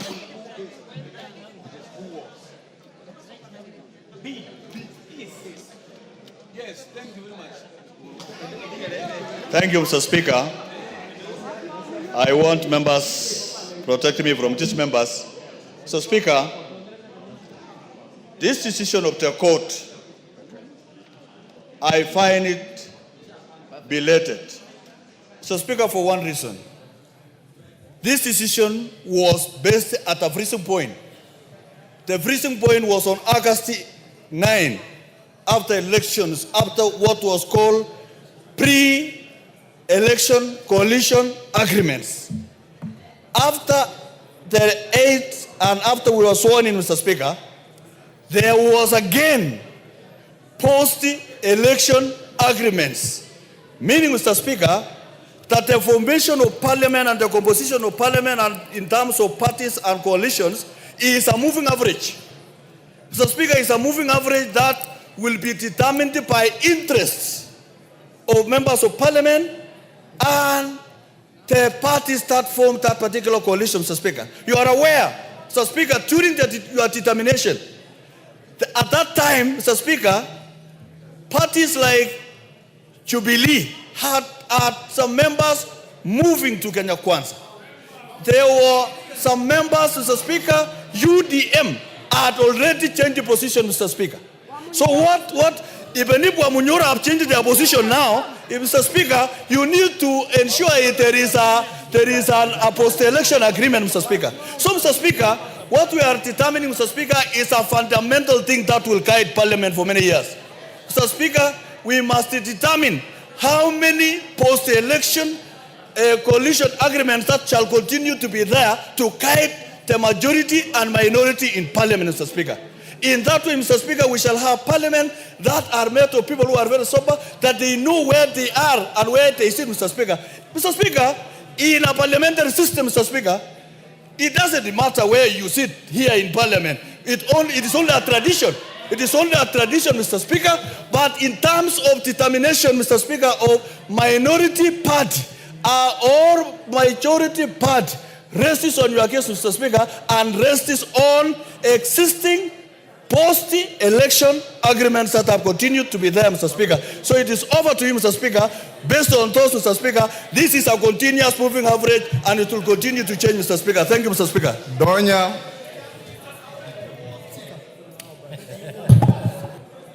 Thank you, Mr. Speaker. The fact that, Mr. Speaker, you have told us that we debate and you are going to rule on this one. I ask myself, the fact that Azimio didn't win the election of the Speaker, who are the majority then, that is our question. If we are debating, if you didn't win, we didn't win, I'm in Azimio, we didn't win the position of the Speaker, who are the majority then. That is, yes, that is the answer. You should answer. Who won? Who won? Put the question, Mr. Speaker. Who won the position of the Speaker? Then, who are the majority? Then, we should be debating on other things, Mr. Speaker. We should help our people.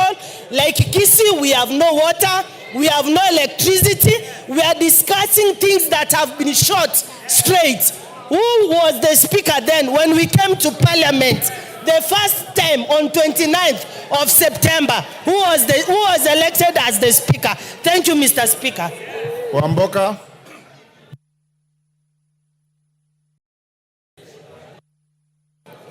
Thank you, Mr. Speaker. My contribution is as follows. First, I'll speak as an elder from Luya community. No, you relax. Order. I'll speak as an elder from the Luya community that let's keep the Speaker out of this issue. If you get to the position of the Speaker, then we start taking sides and it will not be good. Two, Honorable Speaker, parties went for election and the law required that you choose which coalition you wanted to belong. At that point, that was to determine which side you belong. There was Azimio and there was Kenya Kwanza. Some people decided to sign agreement with the Kenya Kwanza. Some decided to sign agreements with Azimio. Please, let's respect that position. Then elections were held, results came out. Mr. Speaker, I know some members of Parliament, when we had the first meeting of Azimio in KICC, we had Kinamutuse with us. It is only after realizing that the presidency is going segemnege, that is how they shifted to the other side. But the fact that their numbers belonged to Azimio has not changed.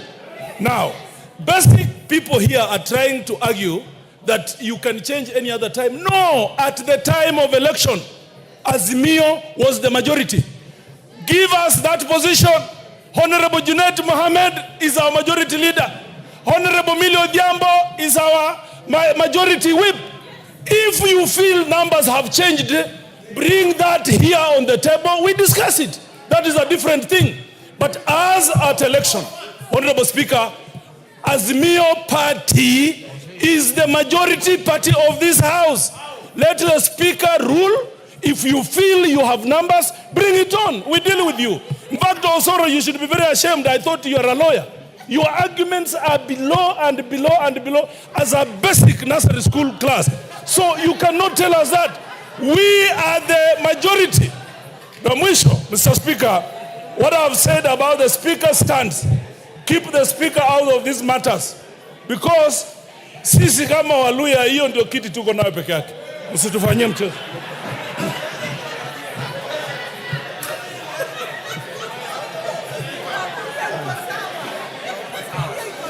Sabina Chege. Sabina Chege.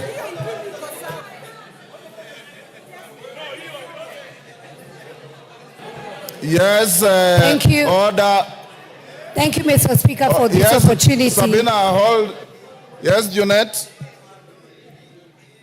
What is your point of order? Mr. Speaker, Mr. Speaker, the honorable member, Honorable Wamboka, who has just finished his contribution, Mr. Speaker, says that the only seat we have in this parliament, the seat of lawyers, is only yours, Mr. Speaker. Mr. Speaker, do we assume now?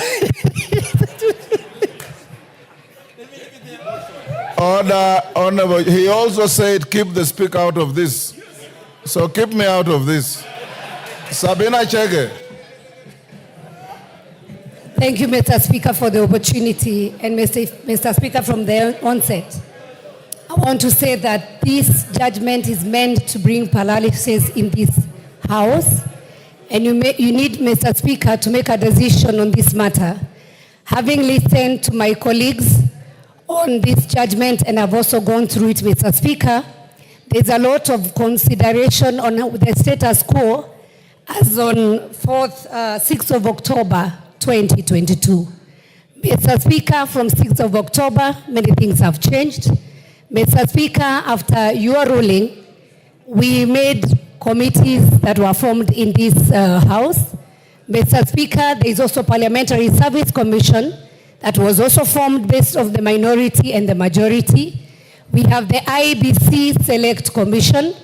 Mr. Speaker, we also, as a House, gave the leadership. Early this month, Mr. Speaker, we also received communication or reconstitution of the committees. And this afternoon, we're meant to have the House Business Committee. And so, Mr. Speaker, the big question I'm asking myself, so who are going to be the chairs or the membership based on the majority and minority? And I think as a House, Mr. Speaker, and the fact that you're supposed to give a decision, you need to clear the air on the issue of majority and minority. After 2 years, Mr. Speaker, many things have changed. There are post and there are pre-coalition agreements.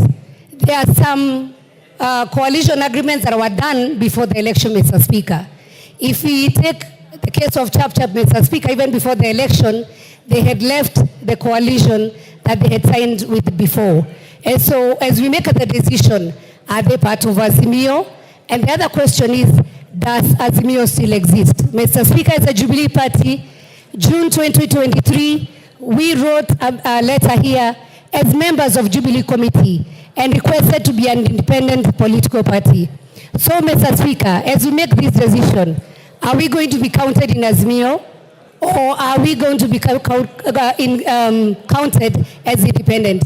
And because, Mr. Speaker, we hold these positions, we need clear guidance, Mr. Speaker, on this issue, so that as the whip sit down to reallocate the position, we know where we belong. Simple mathematics.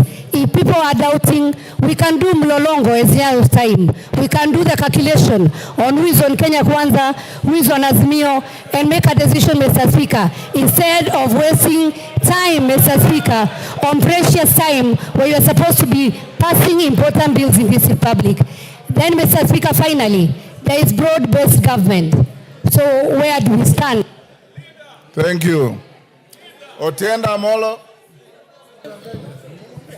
Thank you, Mr. Speaker. Mr. Speaker, for starters, And because not all members have read the judgment, allow me to read 3 paragraphs so that people are in tandem. Paragraph 504.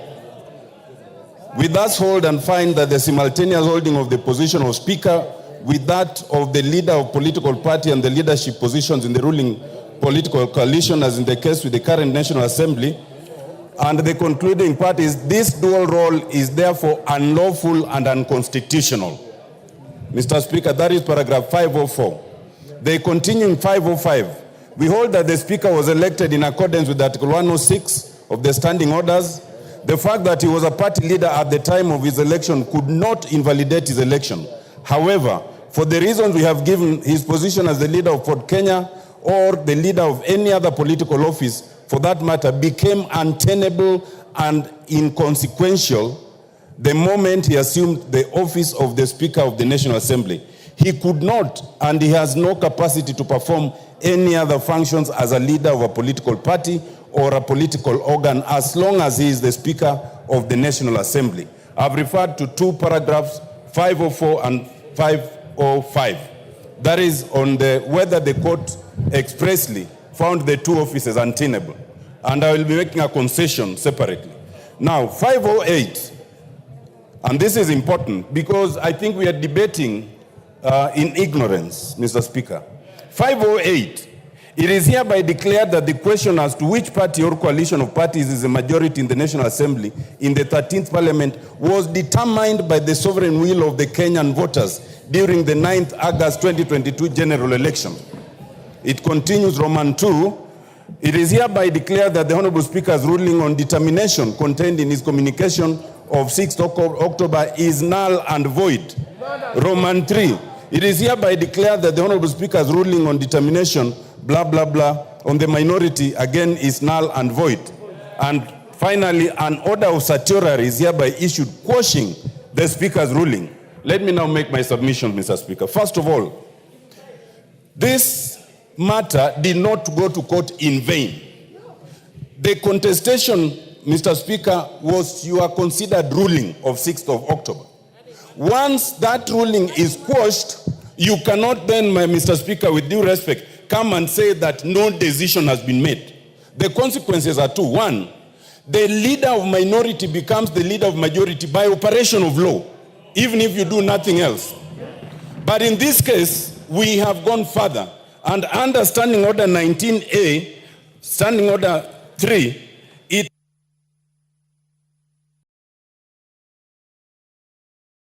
I'll add you 1 minute. 1 minute. Mr. Speaker, under 19A is very clear. The majority party whip shall communicate the name of the members elected under paragraph 1 to the Speaker in writing. And that was already done by the Honorable Millie Mabona. That settles that case. Mr. Speaker, the only way we can start debating whether this decision quashes and changes the position of majority and minority is if we want to practice impunity. Mr. Speaker, and I agree with the observations, it is not in this forum to question the reasoning in the judgment. That must be questioned elsewhere. The only issue is it the finding of the court? And it is. And if we are to be a country that practices the rule of law, let it be appealed. But until then, let it be implemented. Let the Honorable Junaid Mohammed be the majority leader. And it does not matter whether you are in government or not, because we are not debating who's in government and who's not. We are not debating the reasoning. Mr. Speaker, we are not even debating your election because we all participated. Some of us who are not in the other party still voted for you. So, Milemba.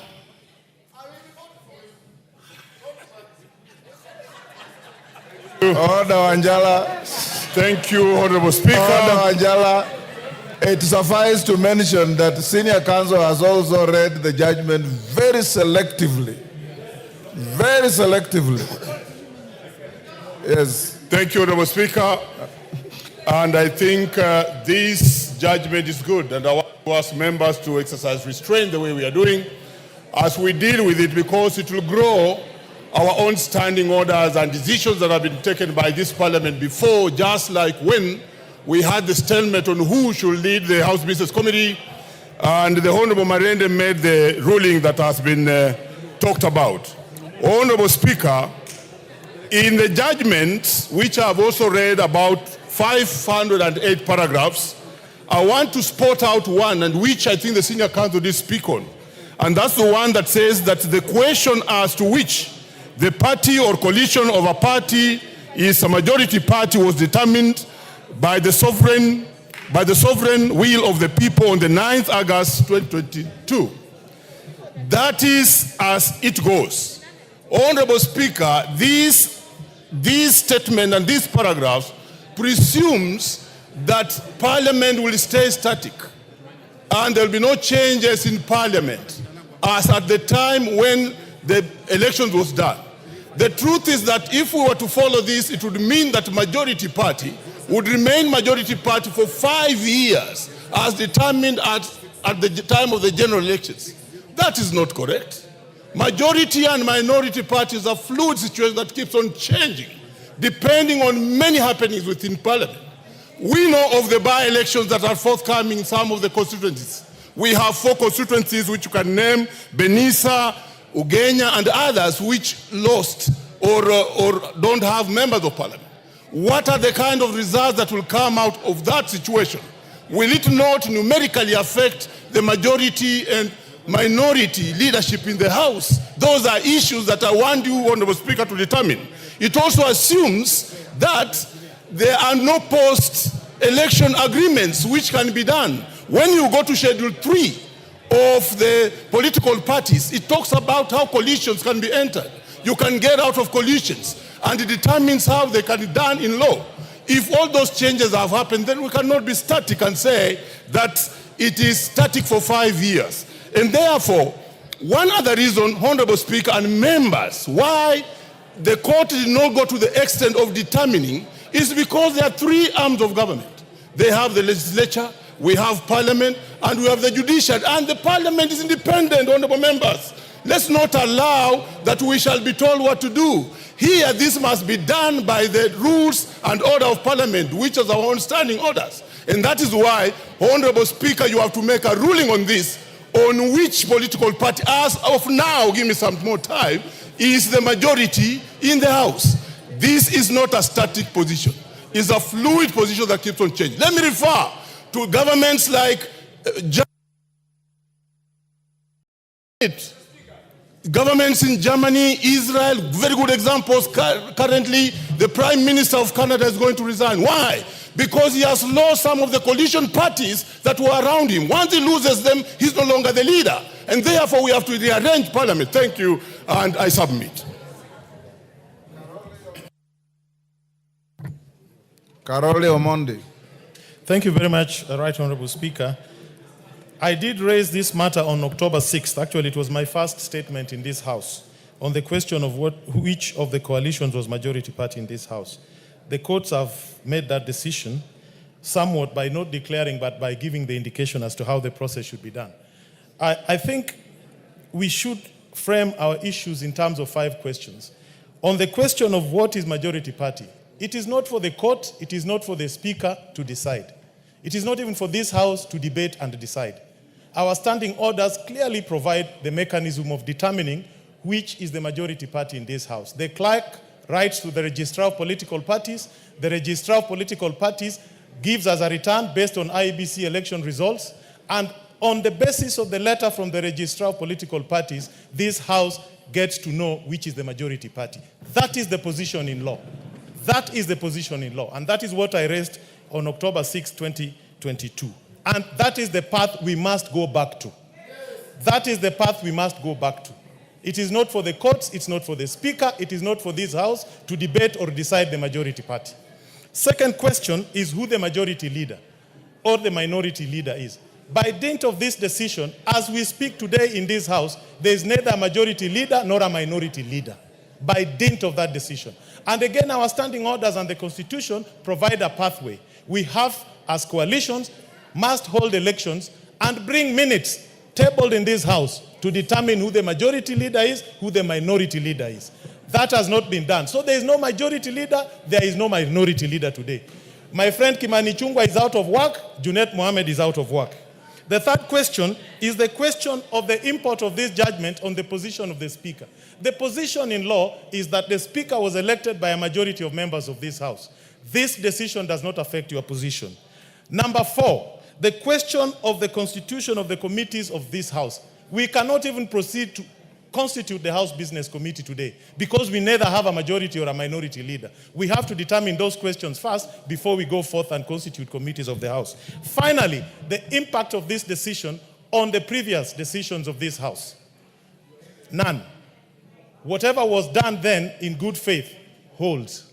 We must now proceed and write to the registrar to tell us who the majority party is. That is the position in law. Thank you, Mr. Speaker.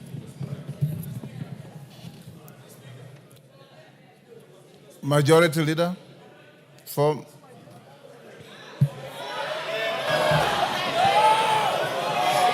Kimani Ichung'wah. Thank you. Imani Ichung'wah will speak. Thank you, Honorable Speaker. Ichung'wah will speak. Thank you, Honorable Speaker. Honorable Speaker, let me first welcome members back to the House after the long recess and join you in thanking members even for showing up during the special sitting last month. Honorable Speaker, I also take cognizance of the issues before you and before the House. Let me start on a light note, Honorable Speaker, by saying to my brother, Honorable Junet, he said that this seat seems to be warm. And this seat is a seat like any other in this House. I know in a presidential system, Honorable Speaker, any member can sit anywhere. And if the Honorable Junet feels this seat is warmer than his, we must make sure that we warm Junet's seat wherever he sits so that he feels the warmth of the House. Honorable Speaker, the matter before us is a straightforward matter. And I want to agree with many of the things that have been said, including what the Honorable Karoli Omondi has just said, that the import of this court ruling has nothing to do with past decisions of this House over the last 2 years. Because decisions of the House, whether it is legislation, whether it is approvals that we make, are not made by a party. Neither are they made as business owned by the leader of the Bensouda, you can't just dash across the floor like that. Order.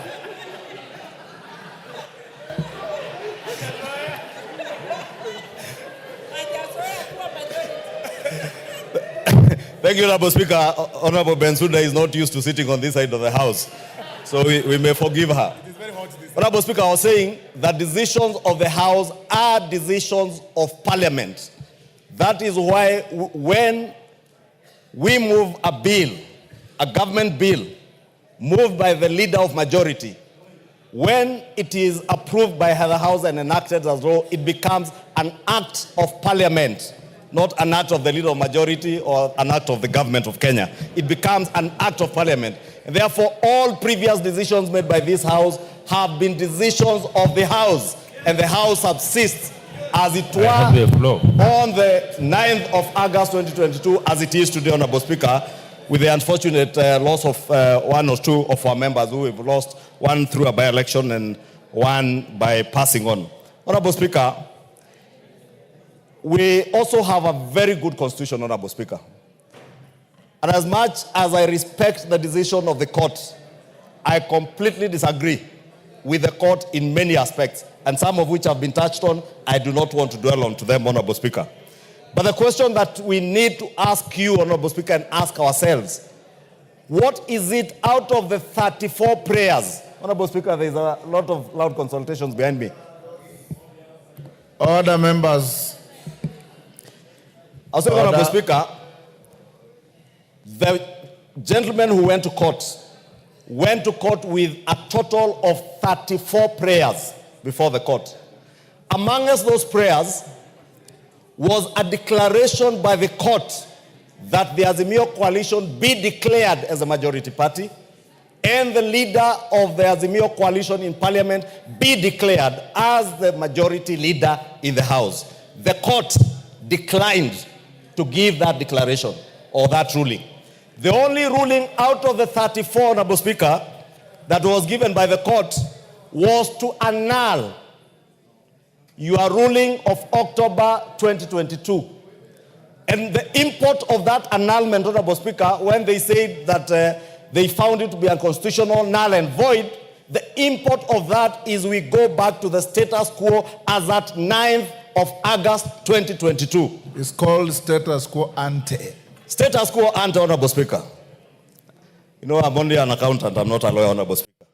But at least, I also know, Honorable Speaker, because I studied in commercial law, in my accounting studies, the doctrine of ultra vires, where anything that is ultra vires the Constitution, any Give him a minute. Any statute, Honorable Speaker, or any act of parliament that is inconsistent with the Constitution is null and void to the extent of that inconsistency.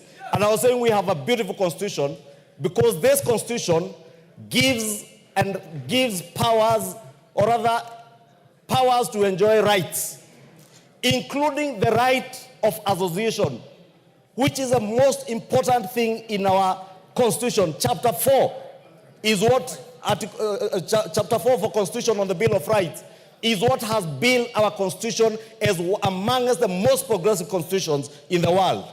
Therefore, the members, the 14 members in question, Honorable Speaker, from UDM, PA, MDDG, MCCP, enjoy certain rights that not an act of parliament can take away from them, including the right to associate. No court, no law can tell the member for Ugenya, MDDG, that he must remain in Azimio. There is no court, no act of parliament, including the Political Parties and the Political Parties Coalition Act that was acrimoniously passed in this House at the tail end of the last parliament, can force the 8 members of UDM to associate with Azimio. That cannot happen, Honorable Speaker, and that is why, to a large extent, I disagree with the court, because those 14 members enjoy certain inalienable rights to enjoy their rights of association, to associate with the political coalition they desired. And they told us, Honorable Speaker, letters were tabled, including letters, Honorable Speaker, that I have seen from the Register of Political Parties, ascertaining that MDDG, UDM, PA, Maendeleo Chap have left Azimio.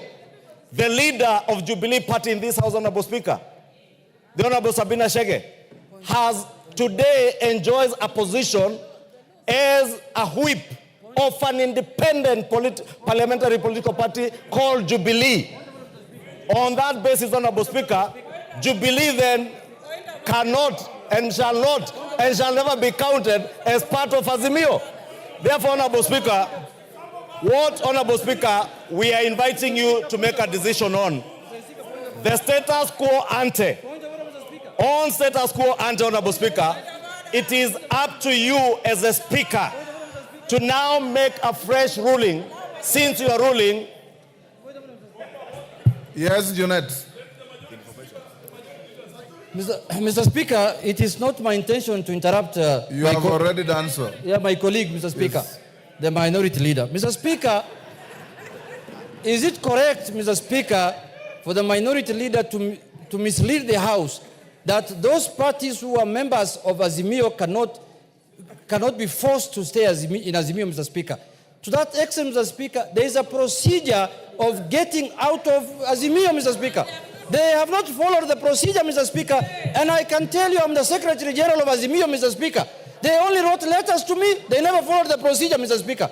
And Mr. Speaker, I can see David Ochieng wants to respond to me. That's one member party, Mr. Speaker. We can discuss in this, Mr. Speaker. Order, Honorable Junet. Don't disparage your colleagues. You are better than that. Kimani Ichung'wa, you have 1 minute. Honorable Speaker, so that I do not waste a lot of time, I was saying that what you are being called upon to determine from the status quo ante is as we speak now, because your decision or your ruling of October has been annulled by the court. Respect to that court ruling is paramount, and you must respect it. And that is why, Honorable Speaker, myself, in respect of that court ruling, today, I have appeared here and decided to sit with my brother, Honorable Junet, wherever I can sit, Honorable Speaker, because that ruling being annulled now calls on you to now look at the facts as they are today and numbers as they are. Honorable Speaker, you know, last week we got letters from the clerk's office, myself and the Honorable Junet Mohammed, to submit names for the House Business Committee. And it is important to note, Honorable Speaker, that both of us have seen submitted names to the House Business Committee, names which appear on the order paper today, both from the minority side and from the majority side, Honorable Speaker. And when we did that, Honorable Speaker, we were cognizant, because we did the letters, some as late as yesterday, of the court ruling. I therefore want to ask you, Honorable Speaker, as you make your decision on this matter, to look at all the facts as they are. The 14 contentious slots in Azimio, and I agree with Honorable Junet, there was a process of getting out of Azimio. That process, has it been followed?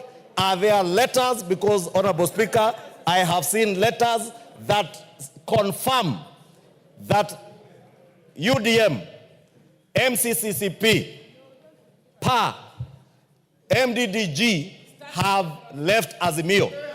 The Honorable Sabina Shege, Honorable Speaker, I am speaking about the letters, Honorable Speaker, that I have, which I will table before the House, Honorable Speaker, because I have copies in the office from the Registrar of Political Parties.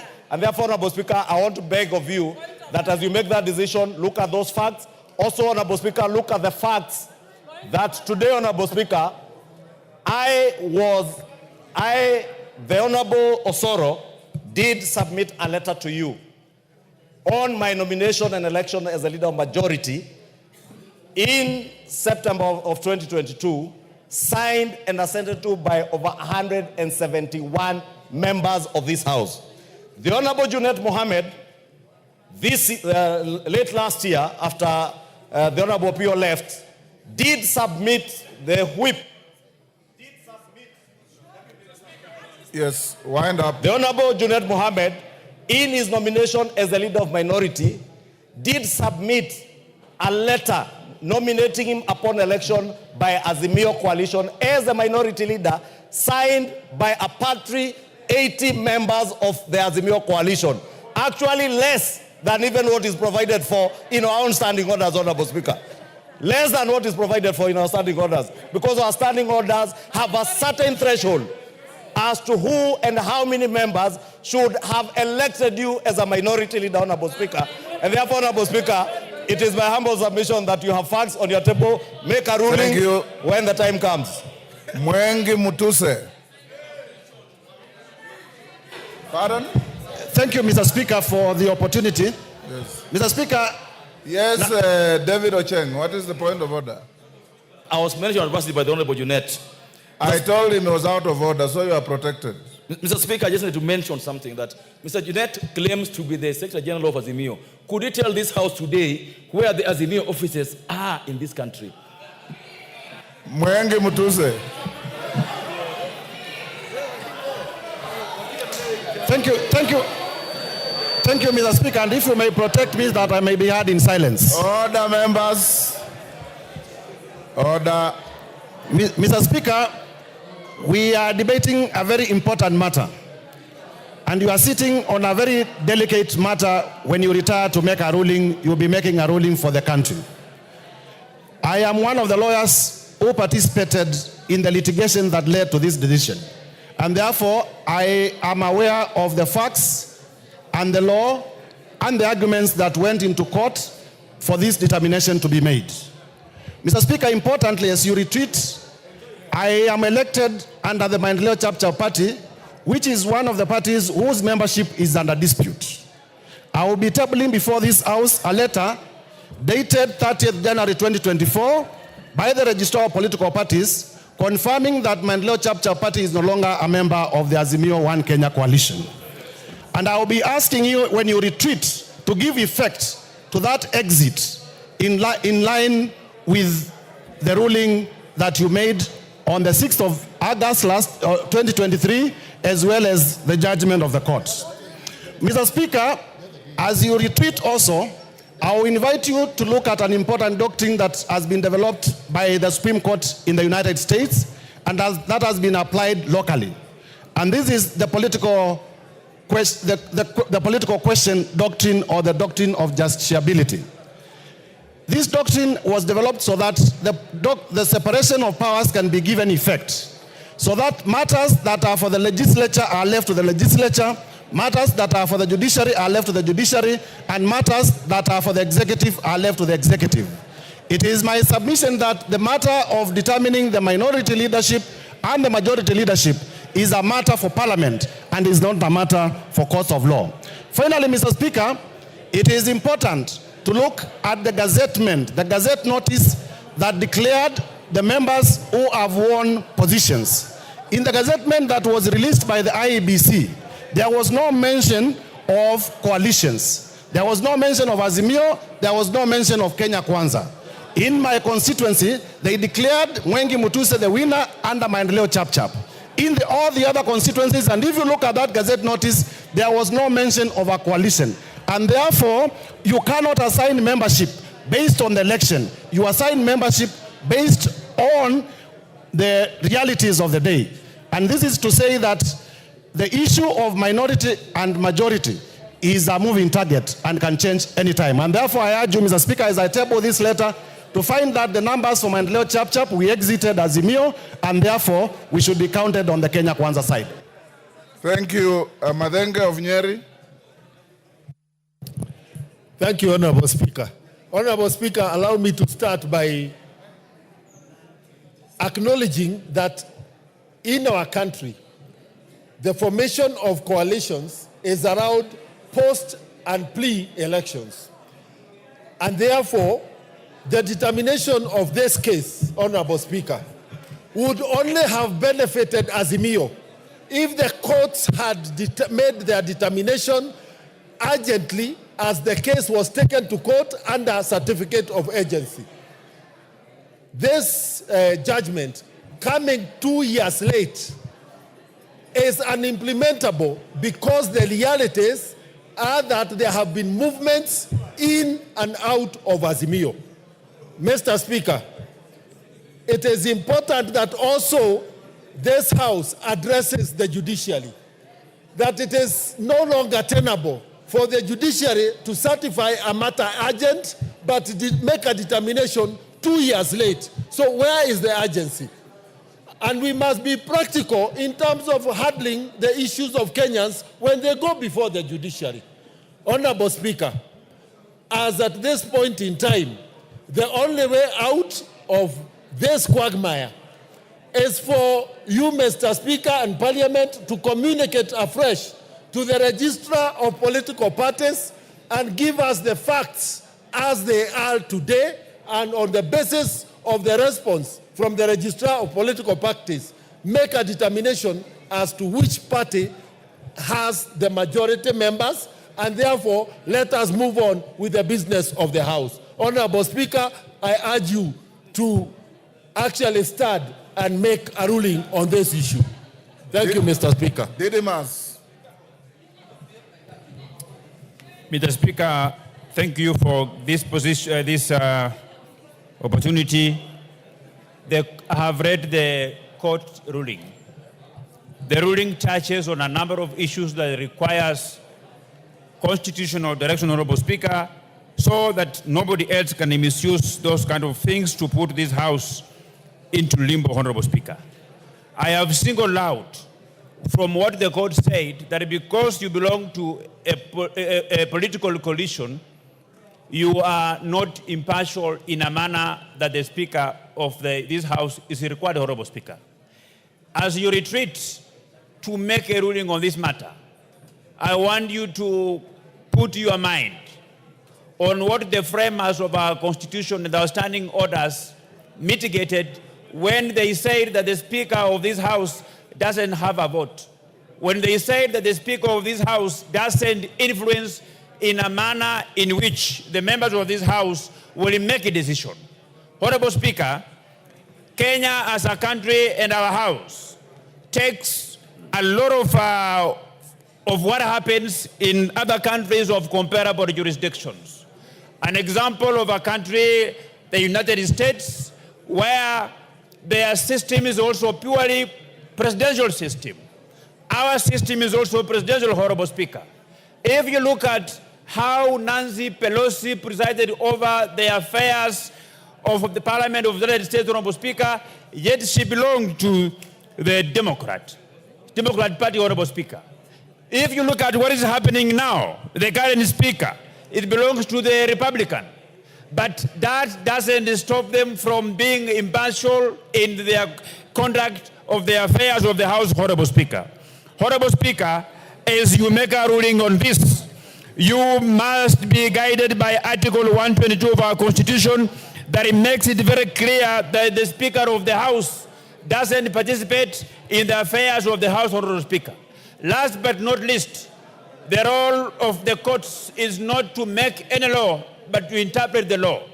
When we went to elect you as Speaker of this House, we were guided by the standing orders. There is no qualifications as to which, on whether the Speaker should not be a member of any political party. And above all, Honorable Speaker, the Speaker is a member of Parliament. So as you retreat to make the determination, you must bring to the attention of the country that the Speaker is indeed a member of Parliament, but not a civil servant. I beg to differ with the ruling of the Court, Honorable Speaker. Major Bashir. Thank you, Honorable Speaker, and I want to give my input on this matter. Honorable Speaker, this matter is a matter that you have ruled on 6 October 2022. It's now almost 2 years, and looks like you have been taken back on something that you have made a ruling. And from that time up to now, I think this House has done exceptionally well in executing its duty and mandate. Now that we have been taken back, and I think the ruling itself is not in good faith. Honorable Speaker, I was looking at the ruling itself. One thing that I picked is the issue that said the electorates determined who is... Yes, member for Kibra. What's your point of order? Hold Bashir's time. Yes, Orone. Honorable Speaker, only 30 members have spoken. I would wish that we reduce the minutes from 5 to 2. We are doing 3. 3 minutes, Orone, is not too bad. It's not too much. Go on, Bashir. Pardon? Honorable Speaker, I was saying that in part of the ruling, it stated that the voters determined who is majority and minority during the ballot. If you look at the specimen of the ballot paper, there was nowhere written Kenya Kwanza coalition or Azimio coalition. It was just individual members and individual parties. So I think on that aspect, they might have gone a bit too low on that aspect as well. So there's no way the voters will have determined who is a member of a coalition and who is not a member of a coalition. Honorable Speaker, there is what we call pre-election pacts and post-election pacts. For the purpose of UDM, which I'm a member as well, we had a pre-election pact with Azimio coalition. We also had, after the elections, post-election pact with Kenya Kwanza. It's allowed. It is there in our statutes. There's no doubt about it. So if we, as UDM, decided that now we are working and have a relationship with Kenya Kwanza, I think no one can stop us from saying, why are you interacting? There's freedom of association, freedom of speech as well. So I think on that matter, and as you make your determination, the only person that you need to rely on is to ask the registrar of political parties to tell you what is the status of these 14 members through their parties and determine whether they belong to Kenya Kwanza or they belong to Azimio coalition. And I think on that aspect, we'll go back to what we call the status quo ante until you make the declaration. Thank you, Honorable Speaker. Jen Kagiri. Thank you, Honorable Speaker. Honorable Speaker, I attempted to understand the ruling, and I realized it was 71 pages, 507 paragraphs. I read that there were 34 prayers, but the judges only honored 3. Honorable Speaker, in one of the rulings, the first one, the judges said that the majority and minority were already determined at the ballot on 9th August 2022. Honorable Speaker, as a layman, I would want to translate this to mean that the determination that was done at the ballot paper is based on the members of parliament seated in this house, Honorable Speaker. Honorable Speaker, I believe it's in your power to determine who the majority and the minority are by even a simple head count. I believe in the Constitution there is the freedom of association, and any member can choose to be in whatever coalition they are in. Honorable Speaker, I believe it will be your honor to make the determination of the minority majority based on that, and I believe for the parties that already left their coalitions, there is a right to be in new associations that they deem comfortable and necessary for them. Thank you, Honorable Speaker. Thank you, Jen. Deputy Speaker, you said you wanted gender. Now let me give the women. Deputy Speaker. Thank you, Honorable Speaker. I think when this judgment came out, I remember reading it with a lot of disbelief as a lawyer. And first of all, maybe I can correct Honorable Junet. The court did not say that Azimio is the majority party. So you actually cannot be sitting on that seat. That is going to be determined by the Speaker. As we speak now, that is not the case. So I said, I just wanted to point out a few things here. When I read the judgment, I can say it's conflated, it's convoluted, it is confusing, and it even reveals that there was no laws looked into. For example, the argument that the Speaker cannot be a member of a political party or be a political party leader is flawed. Because first of all, Section 12 of the Political Parties Act prohibits every public officer from getting into a party or in politicking. But in subclause 2, it gives an exemption to the president, the deputy president, members of parliament, members of the county assembly, governors, and deputy governors. And the Speaker is a member of the National Assembly. Article 97 of the Constitution gives the membership of Parliament, which includes the Speaker, the substantive Speaker, as an ex officio member. So even just from looking at that, and that is why I would like my colleagues who are praising the judgment to know that it has very glaring complete disregard of the law. And that one, you don't need to be a magician. Just read Article 97 of the Constitution and then read Section 12, subsection 2. Also, if you see the way the court has interpreted the law and said that the determination of who is a majority party and minority party is decided by the people at the time of the ballot.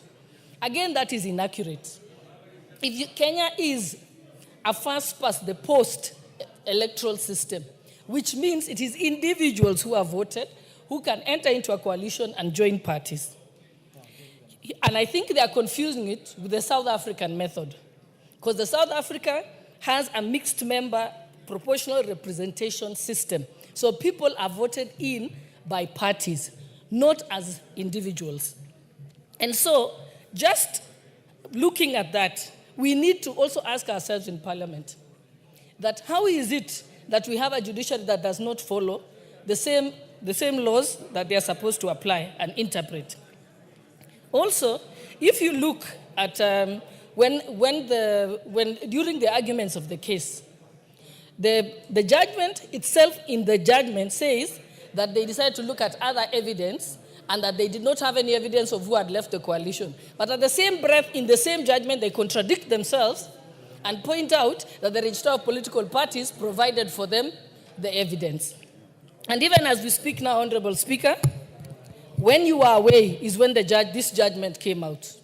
And immediately, I instructed the clerk of the National Assembly to write to the Registrar of Political Parties to give us a true position of how the membership is organized. And therefore, I'm requesting that the clerk should be able to give me that letter so that I can table it and let it become part of these proceedings. And then, purely that it will be your decision to make a ruling as to the majority and minority parties as the speaker. And the courts don't have any power to do it. That's why, even though they nullified your ruling, they did not actually make any declaration because they know that that is a pure mandate of the speaker. Thank you, Honorable Speaker. Emmanuel Wangwe. Thank you, Honorable Speaker. Honorable Speaker, I want to first and foremost seek that you clarify on one or two issues, basically. The issue, Honorable Speaker, to do with among the very many prayers that were cited by the petitioner was the prayer to declare the seat of yourself as being vacant. A situation which you tried to explain, Honorable Speaker, in the beginning, but my take could be, it goes differently, Honorable Speaker. That, Honorable Speaker, we all know Article 106(2) particularly gives us the analysis how you can vacate your office, Honorable Speaker. But in this case, Honorable Speaker, the court appears to be following the petitioner who is chasing on the wild goose to understand, Honorable Speaker, how you can release because of your party affiliation. Therefore, Honorable Speaker, I'll be seeking that you clarify in your ruling on whether how the court has come up with this decision on whether this is in order, Honorable Speaker. Honorable Speaker, number two on the prayers requested is about the Article 103 as it appears together with the Political Parties Act, particularly Section 14, Honorable Speaker, which puts you to, which Honorable Speaker, the petitioner wanted to understand whether by virtue of our association, a member can exit a political party or a coalition. But Honorable Speaker, the ruling has not appeared to me to satisfactorily respond to it. Therefore, I'll be seeking, Honorable Speaker, that you clarify whether it is true that there is another way other than writing to the registered political party to respond to confirm that I am or I belong to a particular coalition or a particular party. Therefore, Honorable Speaker, those are my two issues. I would wish that you clarify as you make your ruling. Thank you. Kaluma. I thank you, Honorable Speaker. Honorable Speaker, the High Court has made this decision pursuant to Article 165 of the Constitution. Yes. And Honorable Speaker, that power gives the High Court original jurisdiction over matters concerning questions of interpretation of the Constitution. But Honorable Speaker, we must be alive to the fact that the High Court only exercises original jurisdiction. This matter most likely will go to the Court of Appeal under Article 164 and ultimately, Honorable Speaker, to the Supreme Court under Article 163 because it is a matter concerning constitutional interpretation. And Honorable Speaker, I therefore want to say that you may be in your right place to make a decision on this matter, but I request you have regard to the provisions of Article 10, Sub-Article 2, as you communicate your position to guide us in terms of how to proceed.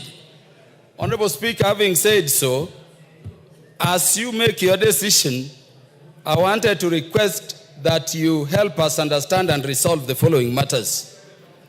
Number one, Honorable Speaker, what members are asking is the determination of which party is majority or minority in Parliament a de jure determination or it is a de facto?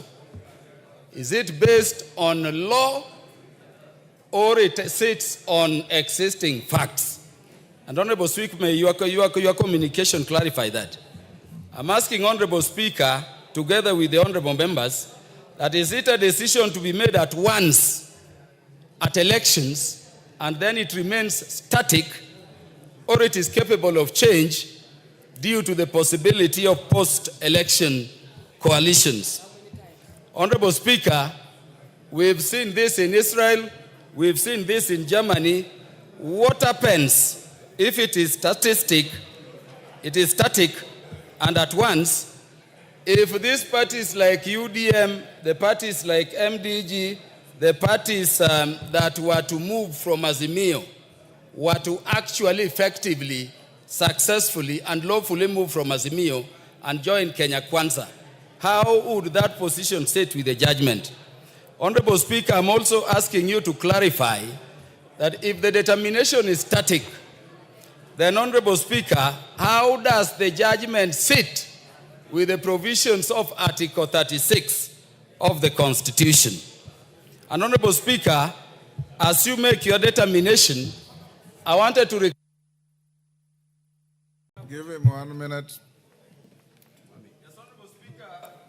Honorable Speaker, would you look, when you decide, at the provisions of Standing Order number 178, subsection 2, as read with Standing Order 174, subsection 2A. Honorable Speaker, what I'm asking, to what extent does this decision affect leadership of oversight committees like PAC-PIC? Or asked differently, can the members of the parties which the judgment has said did not move from Azimio seek to chair those oversight committees and members who are independents? And to what extent would it affect our side? Lastly, Honorable Speaker, on the matter concerning the sitting of the Speaker, I would request that you look at the provisions of Article 106, Sub-Article 2. But lastly, Honorable Speaker, as a supporter of broad-based government, allow me only to say this. Honorable Speaker, it is very painful when supporters of broad-based government are traveling like to Mombasa and they go to economy and you find Gakuya wa Muchomba sitting on business class because they're chairs of committee. We want reorganization that ensures equity in the broad-based system. And that is why I would agree that whatever decision you make, we must be equally integrated as a broad-based government in a presidential system. I thank you, Honorable Speaker. Lilian Kogo.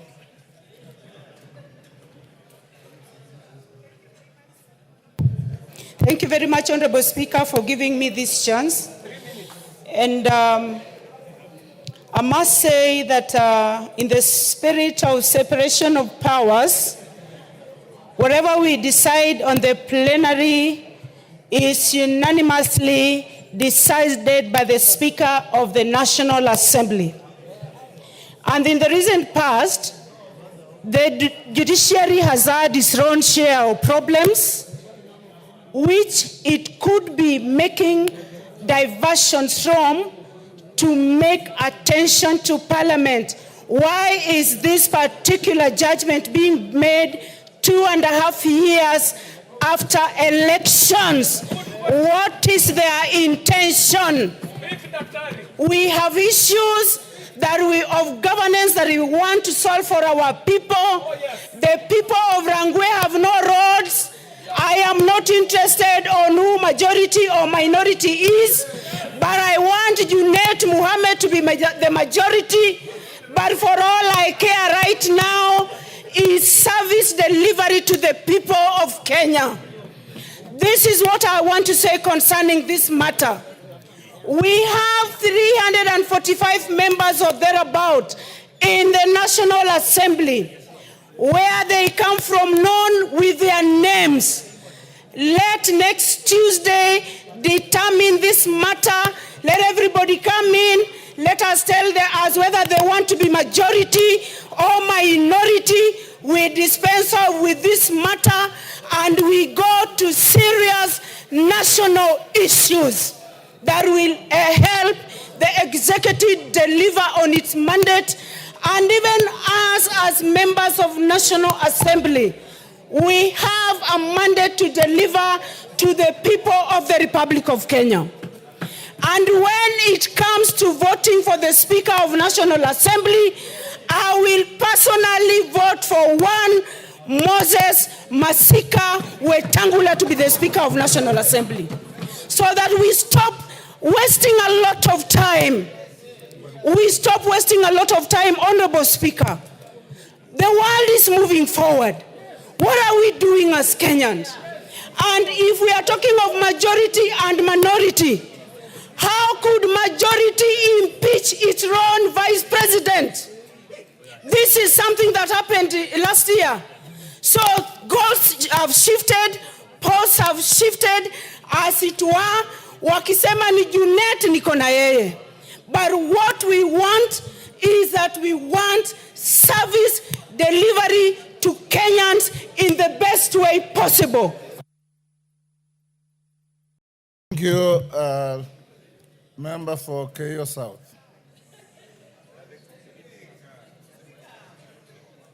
Oh, I'll give you, don't worry. Everybody will speak. There's plenty of time. I'm in no hurry. I'll listen to all of you. You are making my mind richer. Thank you, Mr. Speaker. Mr. Speaker, like my other colleagues, I have also read the judgment from the court. And Mr. Speaker, the only thing which they said you did wrong was that you didn't submit in your affidavit the evidence that the three parties. Mr. Speaker, you need to protect me. You are protected. Go on. Wanjala, you are making the member on the floor feel intimidated. Mr. Speaker, I have read the same judgment like my colleagues. And Mr. Speaker, first of all, let me say that you have never been impartial in this house. You have always been impartial. That one, there is no question. Mr. Speaker, the three-judge bench say that your only problem is that you didn't submit the evidence in your affidavit. So, Mr. Speaker, what you just need to do is to write to the registrar of political parties, get the evidence that the three parties, that is the UDM, PA, and the rest, that there are 14 members belong to Kenya Kwanza coalition. And, Mr. Speaker, I also want to agree with my colleagues that the coalitions keep changing. Yesterday, we might have a coalition with 2 or 3 parties. Tomorrow, one coalition can move from this, one party can move from this coalition to another coalition. So the position of which party is majority or minority is dependent on which party has moved to which coalition. So, Mr. Speaker, in your ruling, just write to the registrar of political parties, get us which coalition has how many members, and that matter is put to rest. Otherwise, like my colleague has said, that matter should rest here. The work of the court is not to decide which party or which coalition has how many members. It is the work and the ruling of the Speaker to decide which coalition has how many members. And as my colleagues have said, the court did not say that Azimio is the majority or this one is the majority. That's the work of the Speaker. So, Mr. Speaker, as you make your ruling, we'll abide by your ruling. Thank you. Nyaribari Chache. Thank you, Honorable Speaker. Honorable Speaker, I read the ruling, and in what I see as a strange judgment and one which is purely personal, driven by mischief. Honorable Speaker, why do I say so? The judgment stated that the Speaker is a stranger to this House and not a member of this House. Is this not shocking that the very persons who are supposed to interpret and apply the Constitution disregarded the plain provisions of Article 97 of the Constitution, which clearly states that you are a member of this House? In any case, Honorable Speaker, it is plain truth that the Speaker of any parliament is actually a member number 1 of that parliament. For the court to misread the Constitution to create public perception that you, the Speaker of the National Assembly, are not a member of parliament, in my opinion, amending the Constitution within the walls of the courtroom, contrary to the Constitution. Honorable Speaker, the same judgment went to great lengths to explain how the Speaker cannot hold a political office. Now, where is it written in the Constitution that a Speaker elected by members of this House cannot hold a political office. Where, Honorable Speaker, to note is that the same court never gave final orders that the Speaker of the National Assembly cannot hold this political office. Honorable Speaker, how did the question of which is the majority and minority parties end up being a question to determine whether the Speaker can hold a political office? Honorable Speaker, allow me to say this, that we will not sit here and watch unknown forces try to play dirty within the House and the sanctity of the speakership. As our Speaker, we say no to such games. As our great Mulembe son, we say no to such antics. Honorable Speaker, as I wind up, as our great national leader, we say a loud no to such games, and you stay put. I rest my case, Honorable Speaker. Thank you, Nyariba Richache. Nabi Nabwera. Can I reduce to 2 minutes? No. 2 minutes. Thank you, Mr. Speaker. Nabi, compose your argument, 2 minutes. Thank you, Mr. Speaker. I have the following to say. Mr. Speaker, I want to associate myself with the comments made by Karoli Omondi. Mr. Speaker, this ruling is inviting you to make a finding. And Mr. Speaker, to make that finding, it is so simple, based on our Constitution, the Political Parties Act, and the standing orders. Mr. Speaker, can you be invited to make a finding based on the following? Number one, the letter from the Register of Political Parties, as the situation is. Number two, the spirit of broad-based. In fact, if I was Ichungwa Kimani today, in the spirit of broad-based, having done 2.5 years as majority leader, I would have come here and said, now, Mr. Junet, we are the drivers of broad-based. Can you now take over and take this ship to the next level? That is what we want in broad-based, to unite the country. Finally, Mr. Speaker, I have realized in the recent past, just like what happened in 2013, 2014, a group of people, and I name them, the national media and the courts, targeting Parliament. And I want to call upon my colleagues in this House. This judgment is not about the Speaker, it's about Parliament. If we don't stand up against the judiciary, we are headed to the wrong direction. Thank you, Mr. Speaker. Betty Maina.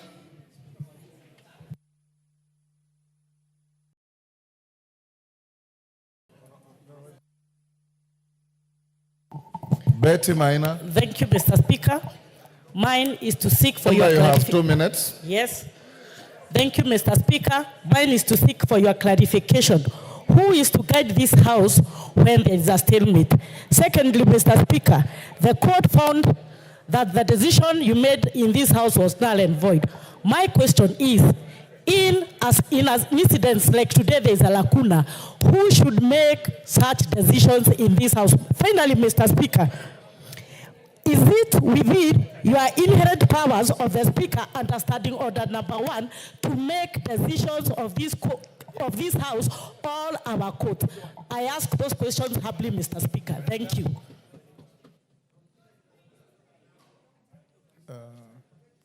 Marian Kaitani.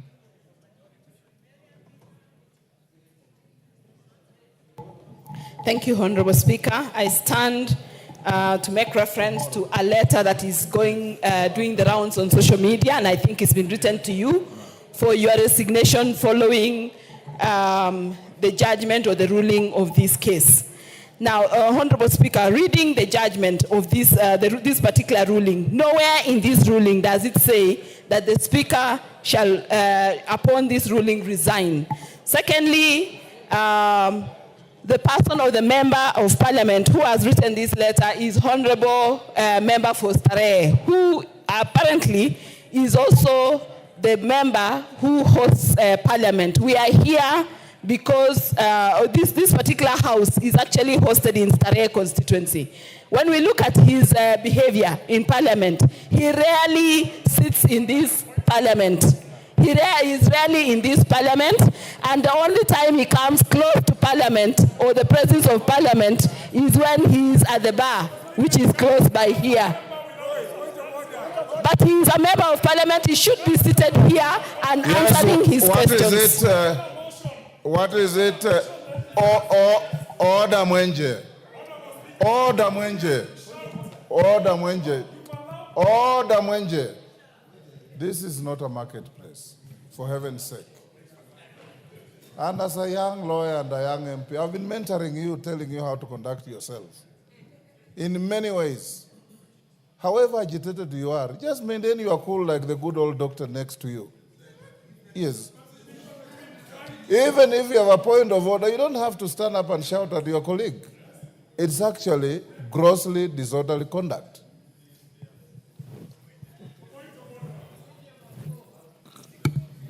Carry on, Marianne.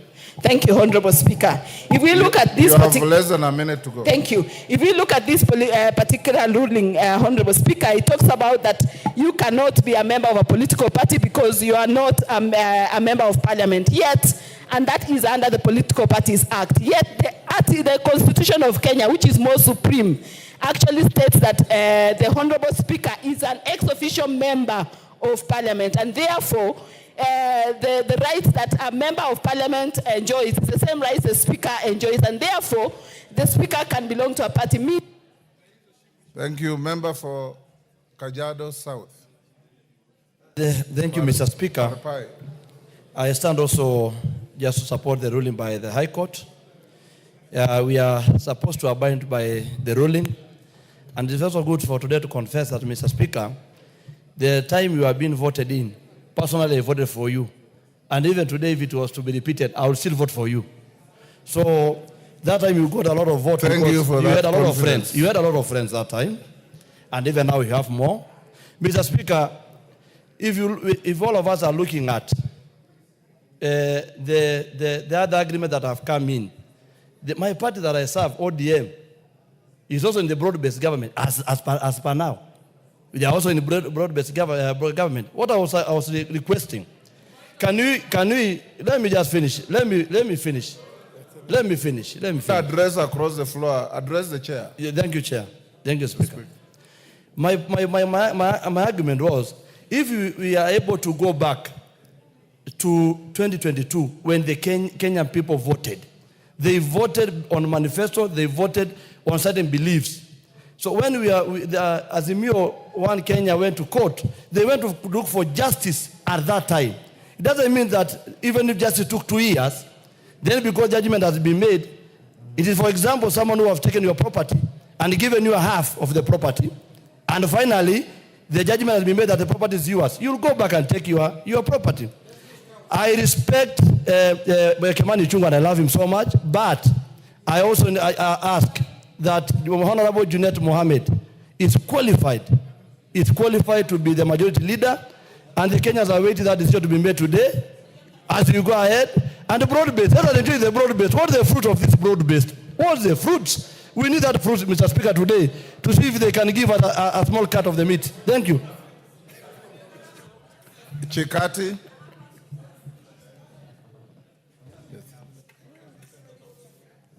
Give him the mic. You have 2 minutes. Thank you, Mr. Speaker. Mr. Speaker, thank you. Thank you, Mr. Speaker. Mr. Speaker, Article 106 does not disqualify a political leader from holding a speaker's office at all. And I'll give some examples. Mr. Speaker, the Deputy Speaker of this House, Madam Gladys Swalei, is an elected member of this Assembly from Uasin Gishu County. Mr. Speaker, the party leader of MDG, Honorable Chieng, is a member of the Speaker's panel and is also a party leader. The Senate Speaker, Amason Kingi, is a party leader of a party called Pamoja Africa Alliance Party. Regionally, Mr. Speaker, all the national assemblies, all the county assemblies are also being led by elected speakers in the county assemblies. Regionally, the Speaker of Uganda, Madam Anita Among, is also an elected member of parliament from Bukedea district. In Tanzania, the Speaker of the National Assembly of Tanzania, Tulia Ackson, is an elected member of the National Assembly from Mbeya. This decision of disqualifying a speaker from holding a political office is unconstitutional and is an attempt to change Article 106 of the Constitution and is totally unacceptable. I submit. Thank you. Ben Suda. Okay. Honorable Speaker, for giving me this opportunity. I would want to seek for clarification and give my view on this issue. One, Speaker, we need to take 13th Parliament to stop giving the public mixed reactions and mixed signals on issues. And therefore, court rulings must be respected. Mr. Speaker, you know very well when there was the ruling on the wild goose chase, hot air and the rest, it was respected. When we are in this house, Mr. Speaker, as legislators, as lawmakers, I would want to support our colleagues who have requested you to guide and give us direction so that it is not for only members at this particular moment, but even for the years to come. When we undergo such kind of eventualities, things are set straight and pace is set. I want to appreciate the 6 facts which you gave on the ruling that the Speaker has conflict on interest. I was convinced with your 6 facts. But coming to the majority, party or position, Mr. Speaker, as I stand, you can see that I am and we are broadly competent and broadly majority. Even from the physical outlook, I'm the majority. I want to say, Mr. Speaker, that this matter should be put... Thank you, Mr. Speaker. Majority is not judged by body morphology. Thank you, Mr. Speaker. It was intentional. But even the brain is majority. Mr. Speaker, I want to say that even the level that we have reached as a country, Honorable Junet Mohammed has navigated the River Niles and made sure that we are fully represented and there is peace. So this issue of mixed signals should not be there. Mr. Speaker, I say there is nothing wrong. KJ. Mr. Speaker, I thank you that I was able to catch your eye. And Mr. Speaker, you're hereby called upon to make a decision. And your decision is intended to be, expected to be a very Solomonic decision. Mr. Speaker, as you make your decision, you have to appreciate, one, that the problem that we are facing today is not a legal problem. In fact, it is a political problem, it is a numerical problem, it is about political numbers. Mr. Speaker, as you retreat to your chamber to make a ruling on this matter, all you need to understand is that there are pre-election coalitions and post-election coalitions.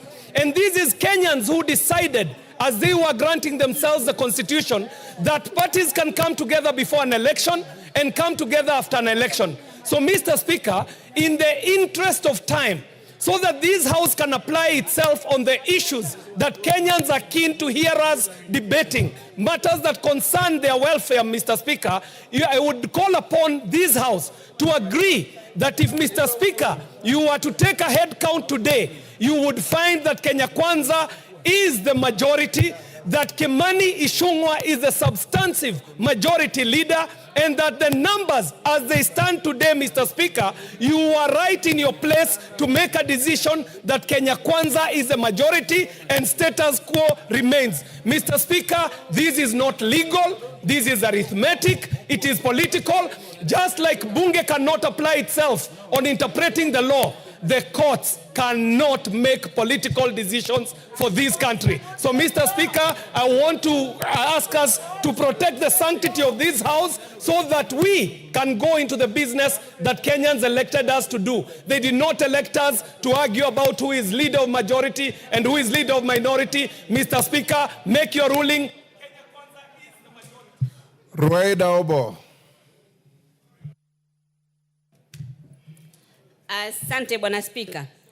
Bwana Spika, twaheshimu uamuzi wa koti, lakini hapa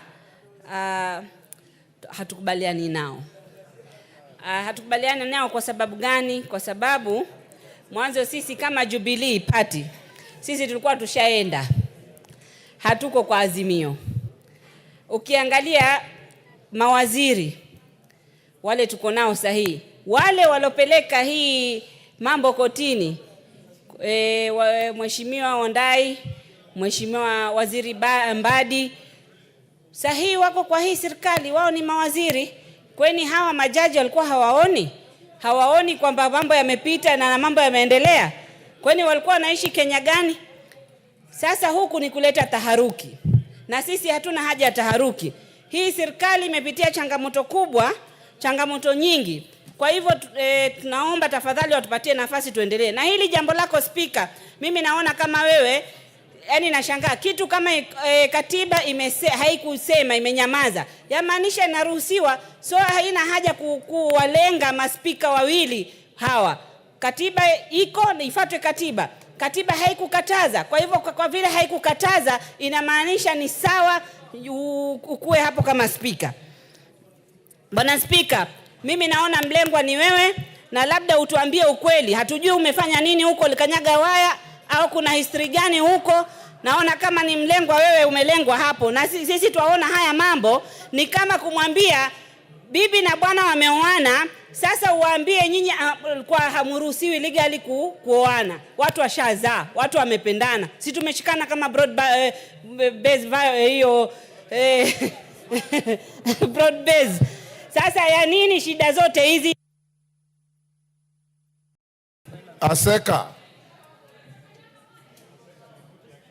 Aseka from Huisero. Give him the mic, he's at the end there. There you are. Thank you, Speaker. I've read the judgment, the 71 pages and 508 paragraphs.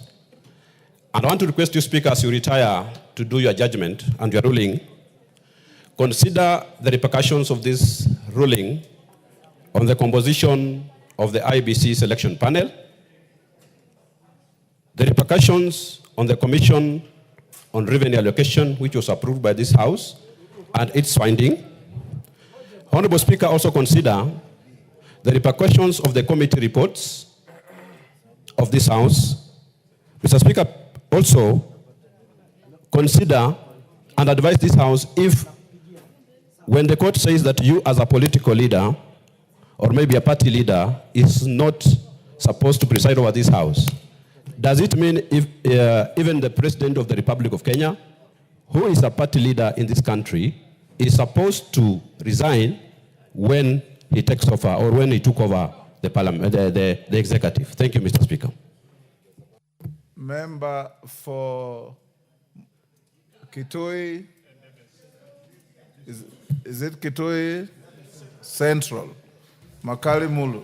Yeah, thank you, Honorable Speaker. Honorable Speaker, this is my input to this issue. In this House, everybody who sits in this House sought to protect the Constitution. We also sought to defend and protect the Constitution, Honorable Speaker. As it is now, the courts have given a ruling. And I have not seen anybody in this House who has tabled a stay order to this House saying that things should be the way they are supposed to be. Unless that has happened, Honorable Speaker, the House has no choice but to respect the position of the courts, the ruling. Whereby, as at the time we joined this House, there were pre-election coalition agreements which had been signed. On the basis of those pre-election coalition agreements, Azimio was declared to be the majority leader. The way forward, Honorable Speaker, is if there are post-election coalition agreements which have been signed or formalized, they just need to be tabled, Honorable Speaker, and this matter will make it very easy for you to make a ruling. But even as you make a ruling, Honorable Speaker, composition of committees, slots to the ABC Commission were determined on the basis of majority party, minority party. So it will have implications in terms of that. So, Honorable Speaker, the sooner you do this, the better for the House. Because you'll be able to know how do we then reorganize the committees. Because in a situation where Kenya Kwanza were the majority and now they are the minority, it means we have to rework the committees by reducing the numbers. So, Honorable Speaker, this is not a very simple matter as we are taking it. We need to take it very seriously, Honorable Speaker. And the starting point is to know, do we have post-election coalition agreements which have been formalized? Some parties have also crossed the other side, Honorable Speaker. We are aware. Some of us, White Power, we are still very... Yes, member sitting behind Rahim, is that Honorable Chiforomondo Makale? Thank you, Mr. Speaker. Yes. Mr. Speaker, apart from the quagmire which has been caused by the courts, it is a wake-up call for the courts to ensure that matters which are presented before them, it is concluded on time so that it doesn't cause all this confusion. Because then a lot has expired, has happened before or after the case was taken into court. Mr. Speaker, I have gone through parts of the ruling, and I've seen that they have said that the decision of the majority party in parliament was done by the electorate. And I want to differ, because then, what was the reason for us to come and vote the majority leader here, the speaker, and all those leaders whom we did? Then I believe that these people did just purposely to confuse this parliament, and we need to put our foot down, because then, Mr. Speaker, people outside there need to hear us debating very serious issues which actually affect them. And this is the time to expedite this matter, and your guidance, Mr. Speaker, is paramount and important so that we move on. Otherwise, I see this issue as a time-wasting strategy for this parliament. Thank you, Mr. Speaker.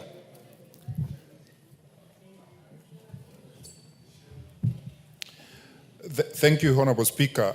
Let me approach this matter on two limbs. First, the position of the Speaker has already been outlined under Article 97 and 90 and 106. So there's no one who can challenge the position of the Speaker, who is supposed to be a member of Parliament and who is supposed to be elected as a person who is qualified to be a member of Parliament. Number two, on this issue of leadership, standing order number 19A, which is a 19, which is a replica of Article 108, clearly says that the majority party shall produce the majority leader. So the only question that you need to determine when making a decision in this matter, who is the majority party, or who is the majority of the coalition party. And that those facts can only be achieved when you invite the registrar of the political parties to give you those facts. And the matter would end here. It's a weighty matter, but very simple to determine.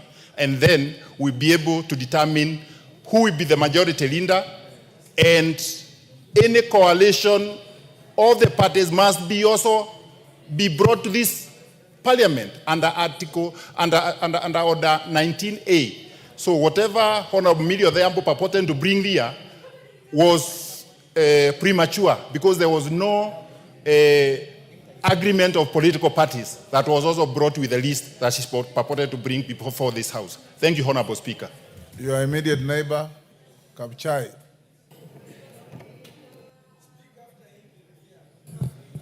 Thank you very much, Mr. Speaker. Mr. Speaker, the courts are intending to throw this House under the bus, and we must be very careful. On the 48 laws of power, Mr. Speaker, he said that if you want to disperse the flock, you strike at the shepherd. And you are the shepherd of this House. Striking you, Mr. Speaker, will disperse the flock of this House. I want to bring to your notice, Mr. Speaker, as you retire to make your judgment, that once this House was led by senior people, and I remember very well, Mr. Speaker, we had in 1993-94, Mr. Speaker, Fort Kenya was a leader of majority in this House, leader of opposition, under Honorable Jaramogi Oginga Odinga. But the moment the Speaker, Fort Kenya split into two, we got Fort Kenya and LDP. Mr. Speaker, during that time, we ran short of seats from 44 to 22, Mr. Speaker. And Honorable Mwai Kibaki, with the DP, took over this House as a leader of opposition. That tells you what, Mr. Speaker? The House leadership is dynamic. You can never step in a river twice, Mr. Speaker. If you do that, you are a different man in different waters. Mr. Speaker, this House is dynamic. Make a decision as is. Having heard Honorable Murungara said here, make the decision as is today. Give your evidence and declare. And the Speaker, Honorable Ichung'wa, is a majority leader as is today, Mr. Speaker. Thank you, Mr. Speaker. Member for Matuga.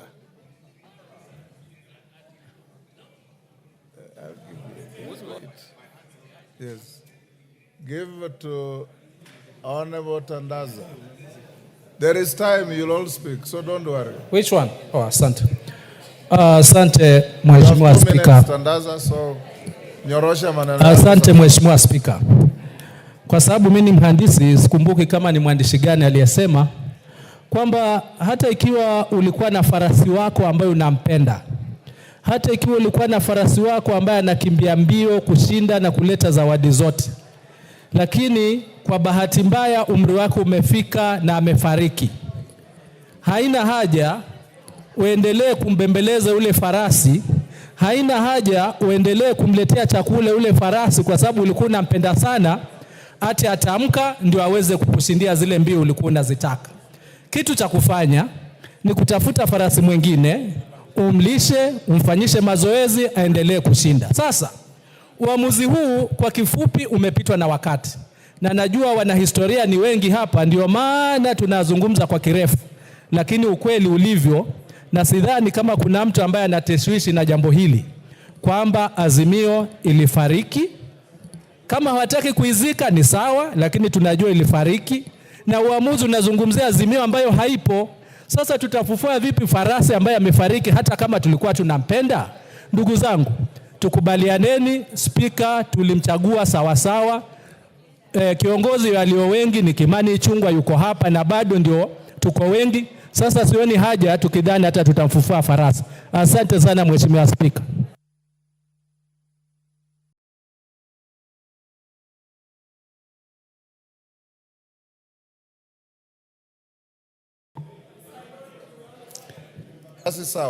Thank you, Mr. Speaker. Mr. Speaker, this is a house of rules. Kenya is a country of laws.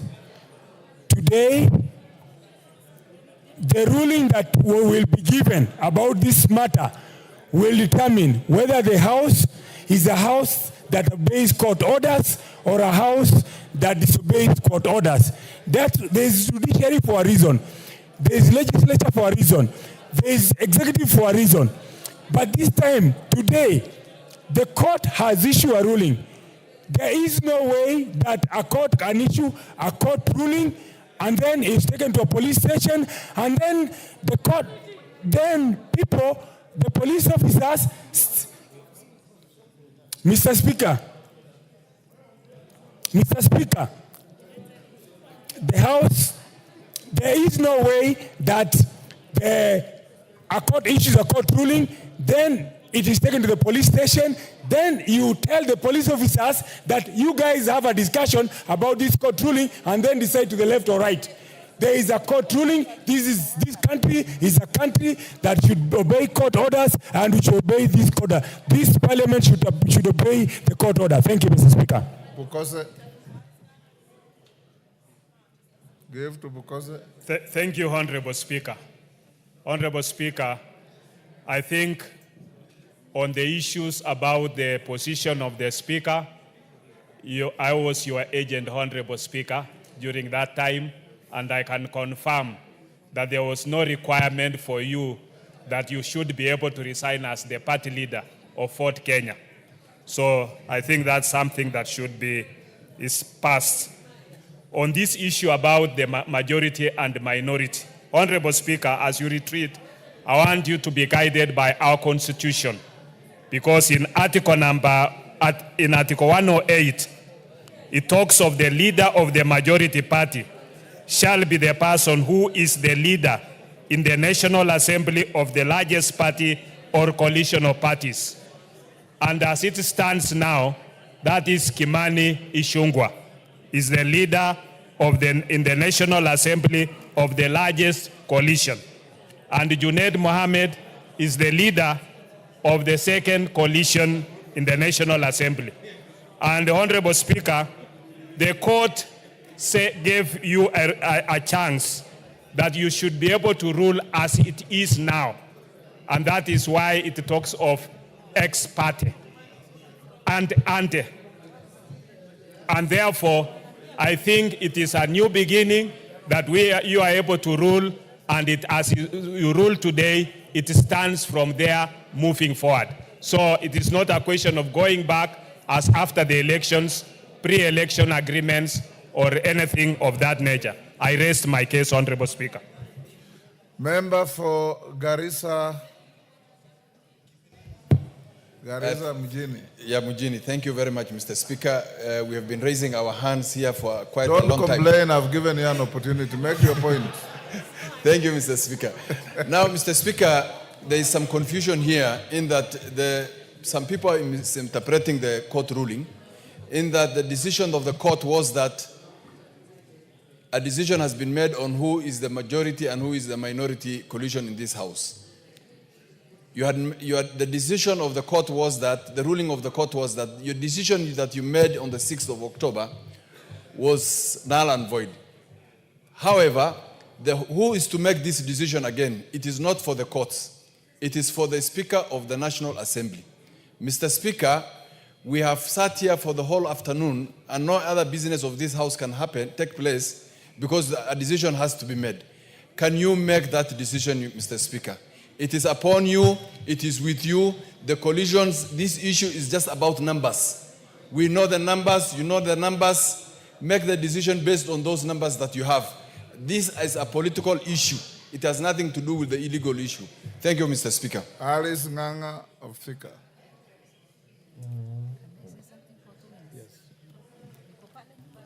Thank you, Mr. Speaker. Mr. Speaker, in 2022, a ruling was done in this House, and Kimani Ichung'wah was declared as the majority leader, and to me, that ruling still stands. Mr. Speaker, National Assembly is an independent arm of government, and whatever business that we do here stands. Courts cannot make laws. It is us who do it here. So when they go outside there and a ruling was done in 2022 and they purport to change that ruling, that making a country to come to a standstill, does it mean, Mr. Speaker, you clarify for us all the businesses that we have concluded in this House, is it null and void?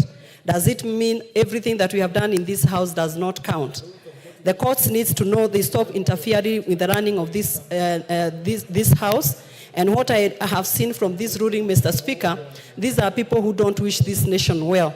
They are outside here because of broad-based to scatter everything and the achievement that we have achieved this far. And the only big word I can tell them, washindwe tena sana. Thank you. Kajwang. Mr. Speaker. Check. Check, yes. Mr. Speaker, you are up to the task. You are a veteran speaker, you are a veteran lawyer, you are a veteran politician. And you are senior. And my senior. The fact of the matter is that now there is a High Court decision. The question would be, what will you do with it? I want to bring to your attention, and I'm sure your staff will bring this to you, the ruling which you made on 8th of June about the issue of political parties, and you are the only speaker who respects the rule of law. You came here, the very first speech you gave was heartwarming, that you came here to protect the Constitution. You came here above all to, please give me a little time. I think we are at the end of the, yes. You came here to, if there is a court order, although you differ with them, although you could have a respectful view otherwise, but you'll obey it. What you said was this on that day,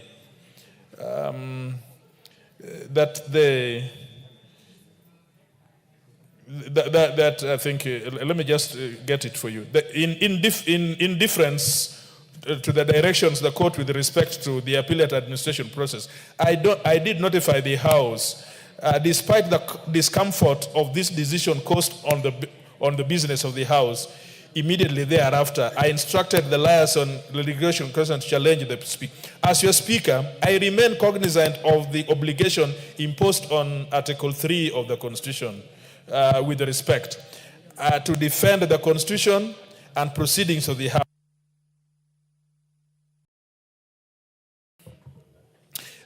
Despite the sympathies I hold for the predicament of the minority party, my hands are tied with regards to the court order. The only question, all these debates in the afternoon are neither here or there. The issue is there is now an order. We wait that you make a decision, and cognizant to the rule of law, which under Article 10 is very conspicuous, we know that you will do it. Mr. Speaker, I thank you. Dr. Nyikal. Sorry, Doctor, with your age, we've kept you for so long. Thank you, Mr. Speaker. But he will Mr. Speaker, before the court, the question was, a decision has been made that of two coalition parties, one is the majority. That was what before the court. The court decided that that decision was not correct. And therefore, it stands to reason that the other one must be the majority party. And therefore, what was before you is, as people saying, Mr. Speaker, you'll make a decision, or you will resolve, or you do. What is remaining is for you to implement the decision of the court. But if you take the position, Mr. Speaker, that the status ante is what prevails, then, Mr. Speaker, again, did you have to subject the whole House for this lengthy discussion? All that was there was to let the process go on. And you should have adjourned this House long time ago, because in reality, this House cannot proceed if, as constituted, it has no majority or minority leadership. Mr. Speaker, as regards as to whether you will be fair, sometimes I think justice actually can be beyond the law. You are a leader of a party, it is known. That party is part of a coalition, you are known. They have members that sit in this House. Mr. Speaker, you have to be an angel, not actually to be favor one part. And even this decision, some may be tempted to think that is what actually drove your decision. You are a very experienced lawyer. You are very articulate. You know the law. How is it that you made the decision that the court has found actually not to be correct? So, Mr. Speaker, one, I think we should look at the position that if somebody is a leader of a party, can they be a Speaker of the House? And two, read the judgment. Honorable Ruth Odinga. I'll give you. Thank you very much, Mr. Speaker. I long wanted to speak. First of all, I would like to state that I'm not a lawyer, and I really don't know much about law. What actually makes me puzzled is when I see lawyers who respect the law and decisions made by courts when it favors them. And when it doesn't, then you say that we have quasi decision in parliament, we are quasi whatever and whatever. Mr. Speaker, the court has nullified your decision, and therefore we go back to what I would say is a status quo ante.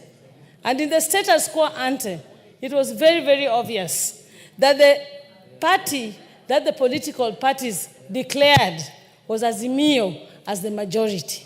So in itself, when we say we go back to the status quo ante, that is the position we are supposed to have. I am not agreeing, I'm not having 1 minute because that is short. Secondly, most of those parties that have said that they are Azimio, those Azimio parties have not left the coalition. They have stated and they've said they want to leave, but they have not left. So as far as we are still here, most of them, they are there. They're still under Azimio, and therefore they belong to this party. Thirdly, Mr. Speaker, one of the things you are accused of was impartiality. Even through your demeanor and how you actually are giving people a chance to speak here and how we are, that impartiality still shows. I don't know whether that decision means that you're the one who's going to decide on whether who is going to be, because if it is you, we know which side you're going to go. Please let us have somebody else come and make the decision. Thank you. Ruth Odinga, you are grossly out of order. You are grossly out of order. Bring a motion and discuss the Speaker, if you wish. Ruku. Thank you, Mr. Speaker. First, Mr. Speaker, I want to congratulate you and thank you for the leadership you have shown to this House for the last 2.5 years. You have read us with a lot of wisdom and acumen. Also, Mr. Speaker, I want also to congratulate the Majority Leader, Kimani Ichung'wah, because for the last 2.5 years he has done an incredible job. Mr. Speaker, judiciary delayed this ruling for 2 years, and they say, as they say, justice delayed is justice denied, Mr. Speaker. This does not say that the ruling is spot on. Mr. Speaker, the separation of powers, as far as our Constitution is concerned, is a very critical principle which underpins the way the three arms of government should be able to operate at work. Mr. Speaker, if you refer to the political parties, to the registrar of political parties, you'll be able to get the results or the membership of parties within the coalitions. And this will give you a very straight answer on which side is the majority in this House. I am sure this is not a difficult ruling. It's not a difficult thing for you to do, Mr. Speaker. You'll be able to retreat and come up with an answer guided by the registrar of political parties. And I am sure the results will be that Kenya Kwanza Coalition is the majority in this House. And therefore, we stand to produce the leader of majority, the leader of minority, the leader of... Oundo. Thank you, Honorable Speaker. Honorable members, I'm going to close this debate at 6. So those I'll give space, please compose your idea. Thank you, Honorable Speaker. As a country, as members of Parliament, we swore to protect the Constitution of Kenya. Respecting a court decision is not a matter of discretion. It is a must. Until the High Court decision is appealed or set aside, we have no other option but to accept and obey the court decision. Honorable Speaker, the ruling has brought us to 4. When is an election held? When are the results announced?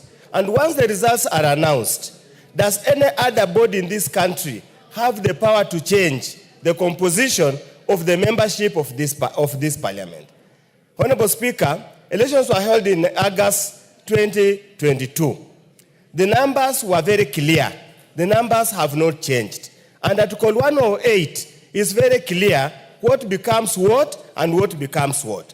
Honorable Speaker, the ruling you are being invited to make is generally not even a ruling. Until we annul the court order, then we have no choice that the decision you made has been annulled, and the decision you made then was to say Kenya Kwanza was the majority party. The other opposite is very simple, straightforward. That if it was annulled, you have to go back and find the details. Who was the majority party then? Because the decision was being annulled is that particular decision. I do not know what else we are supposed to do. On the issue of your position as Speaker and the member of for the Kenya party, is neither here nor there. Because we leave it to your conscience. Whether it impacts your impartiality or not, we leave it to your conscience. You are an elder. We respect you. We would not want to go into that matter. Thank you, Honorable Speaker. Bissau.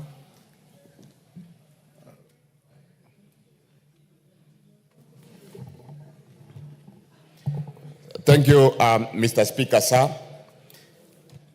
I received this ruling and I've read it very clearly. I've also listened to the lawyers in the House, but surprisingly, starting with the first item, whether it is correct for you to remain the party leader of Fort Kenya and at the same time be the Speaker, our Constitution is very clear.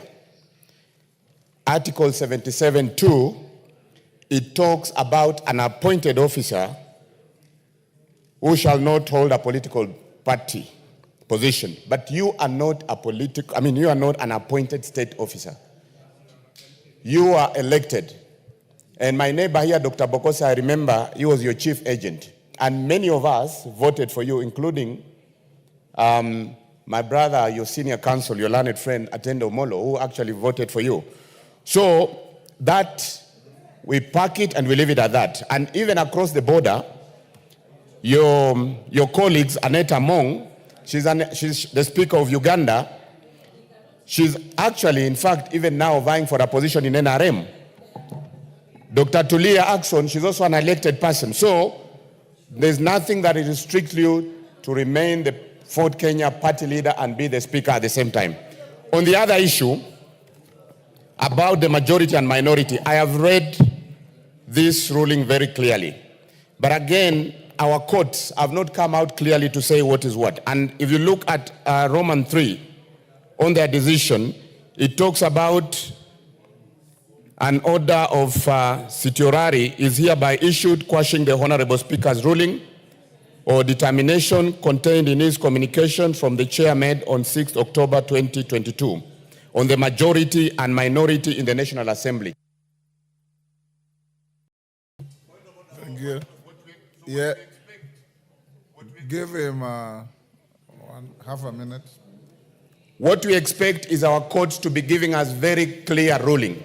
The court is telling you retreat and tell us who is the majority in this case. They've mentioned both the minority and the majority, and they're not saying who is what. So we also expect that our courts give us very, very clear direction. So what we require from you, Chair, is to give us direction and give us a decision to know who is actually the majority and who is the minority. Thank you, Mr. Yes, Kimani Chungwa. Give him the mic. Thank you, Honorable Speaker. Mine is on a point of order, Honorable Speaker, on a matter of decorum of the House. Because, Honorable Speaker, I was just perusing through what is going on my phone. Yes. And I saw the Honorable Selassie, the member for Mumias, Yes. is live streaming The proceedings of the House. proceedings of the House, recording himself from his seat at the back.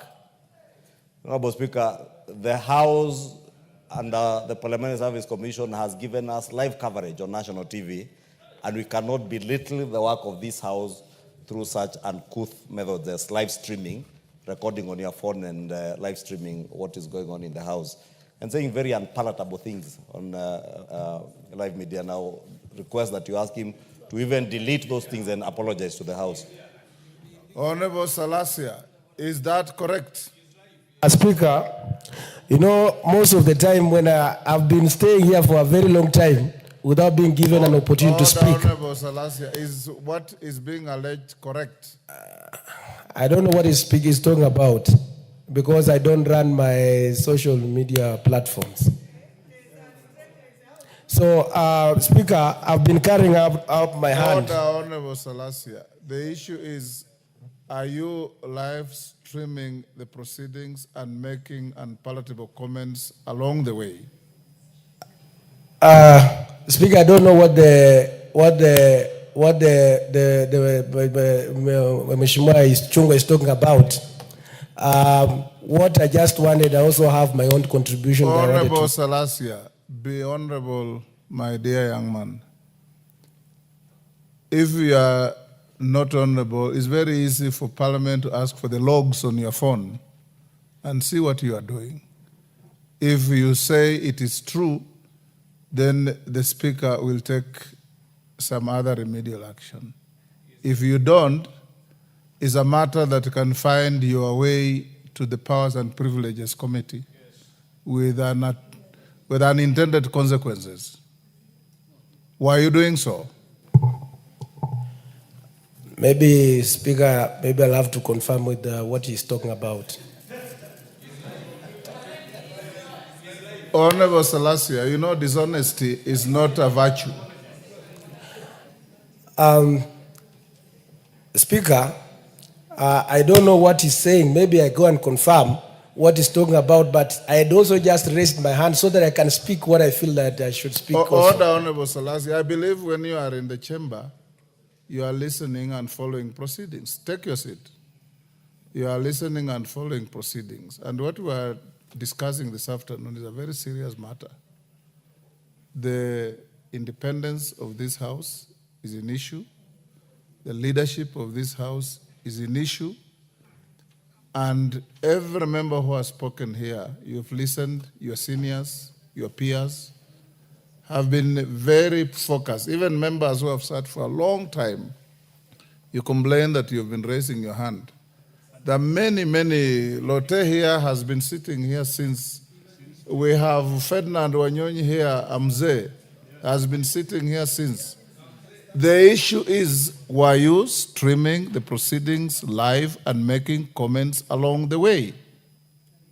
Comments that your colleagues are saying are unpalatable. And that is the issue that has been raised by the member for Kikuyu. Speaker, you've even forgotten to switch off your phone. It's still streaming, I'm told. Here. So I don't know, maybe Honorable Chungwa can say maybe what I've said. Honorable Salasia, what I'll do is I'll instruct the clerk to get the logs on your phone. And if I find that what is being alleged is correct, then I'll invite a member to file a complaint and refer to the Powers and Privileges Committee for appropriate action. You can also be named.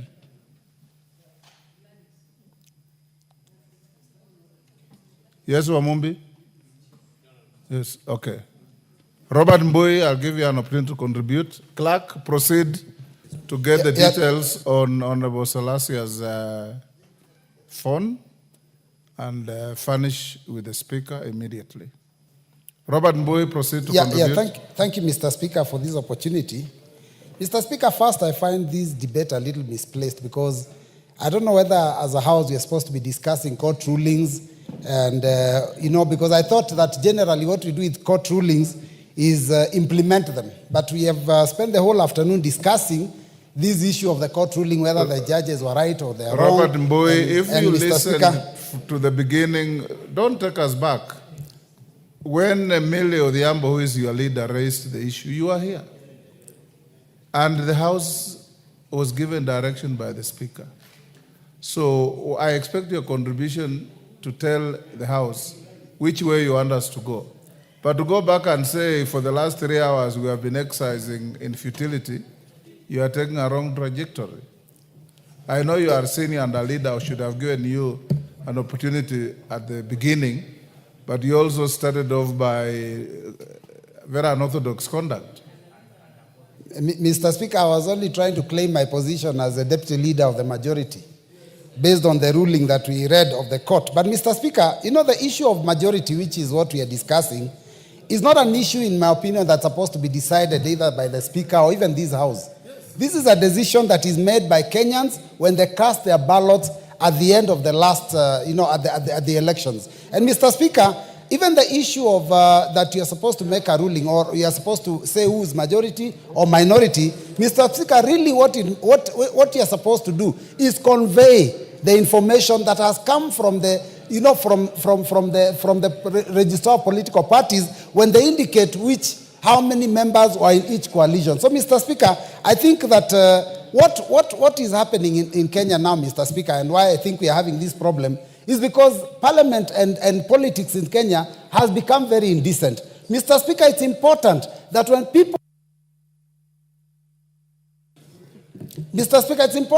people are elected in a certain coalition, they spend their 5 years in that coalition. And Mr. Speaker, if anyone feels that they do not want to belong to that coalition, the law is also very clear that you can go and seek a fresh mandate. But you know what we have been doing here, Mr. Speaker, is that people are elected in one party in the middle of the term, they jump ship and go to another party. Our leader, Raila Amolo Odinga, was in a party and he was dissatisfied. He left, went for a by-election, was re-elected, was brought back to the House. This business of people just crossing, I think, Mr. Speaker, is a problem, and that is why we are here today. Otherwise, I want us to respect the court ruling. Majority is the Azimio, and the minority can take up their position on the other side. Thank you, Mr. Speaker.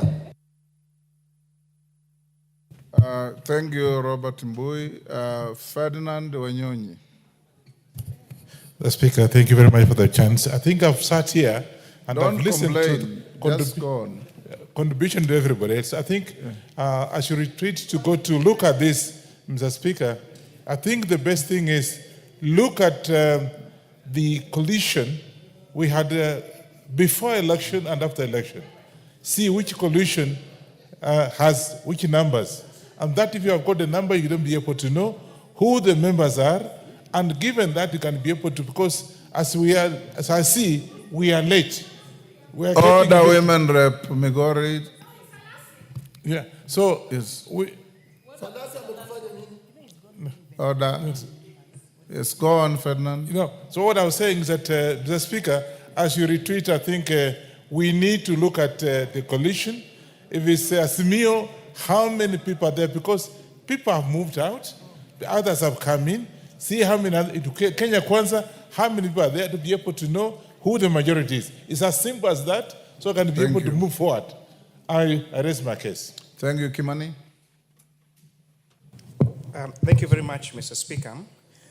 On the issue of whether the Speaker is supposed to belong to any particular political party, the law is very clear on every appointed and elective position that this country holds. And I've looked and there is nowhere that has a requirement. Where the law has required that a particular person belong or not to belong to a political party, the law has expressly said so. Honorable Speaker, studying this judgment, paragraph 493, just to read verbatim of this judgment, says, it will be remembered that our Constitution at Article 99(1)(c) only singles out the Speaker as the ex-officio member of the National Assembly, unlike all the other members because of his special status. Honorable Speaker, the judges that were making this ruling not even bother to read what Article 99(1)(c) of the Constitution says.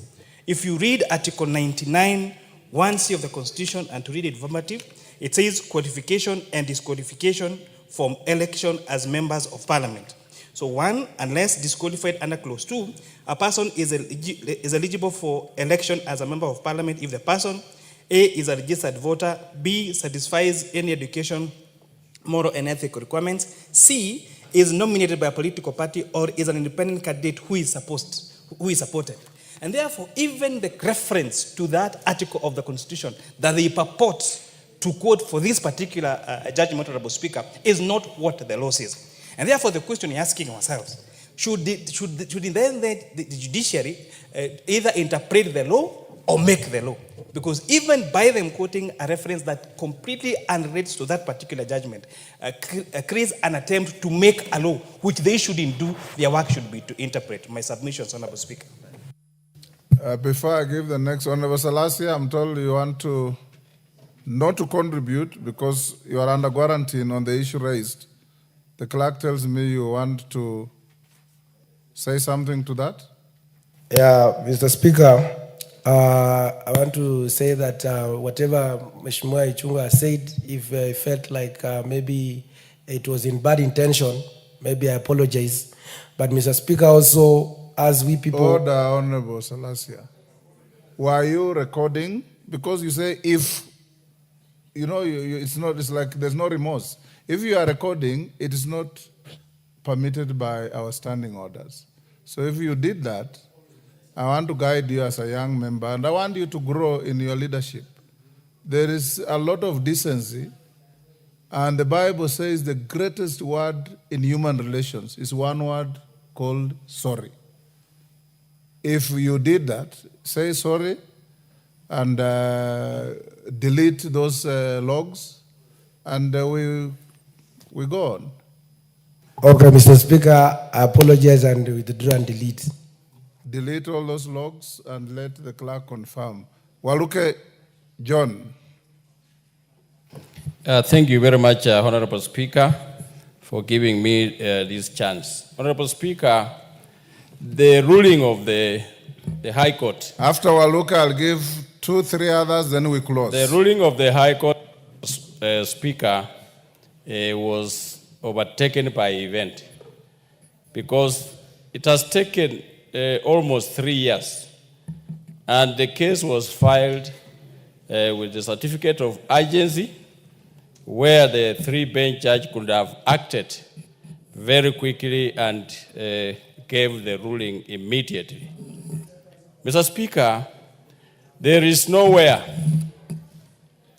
where it says that the Speaker cannot hold any political office, Mr. Speaker. There's nowhere.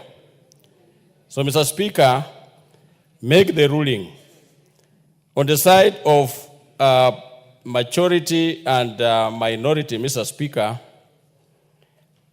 these two, the difference is very little in terms of, there's no difference in terms of salary or in terms of working, Mr. Speaker. So time is, there are people now aligning themselves politically for the next general elections, Mr. Speaker.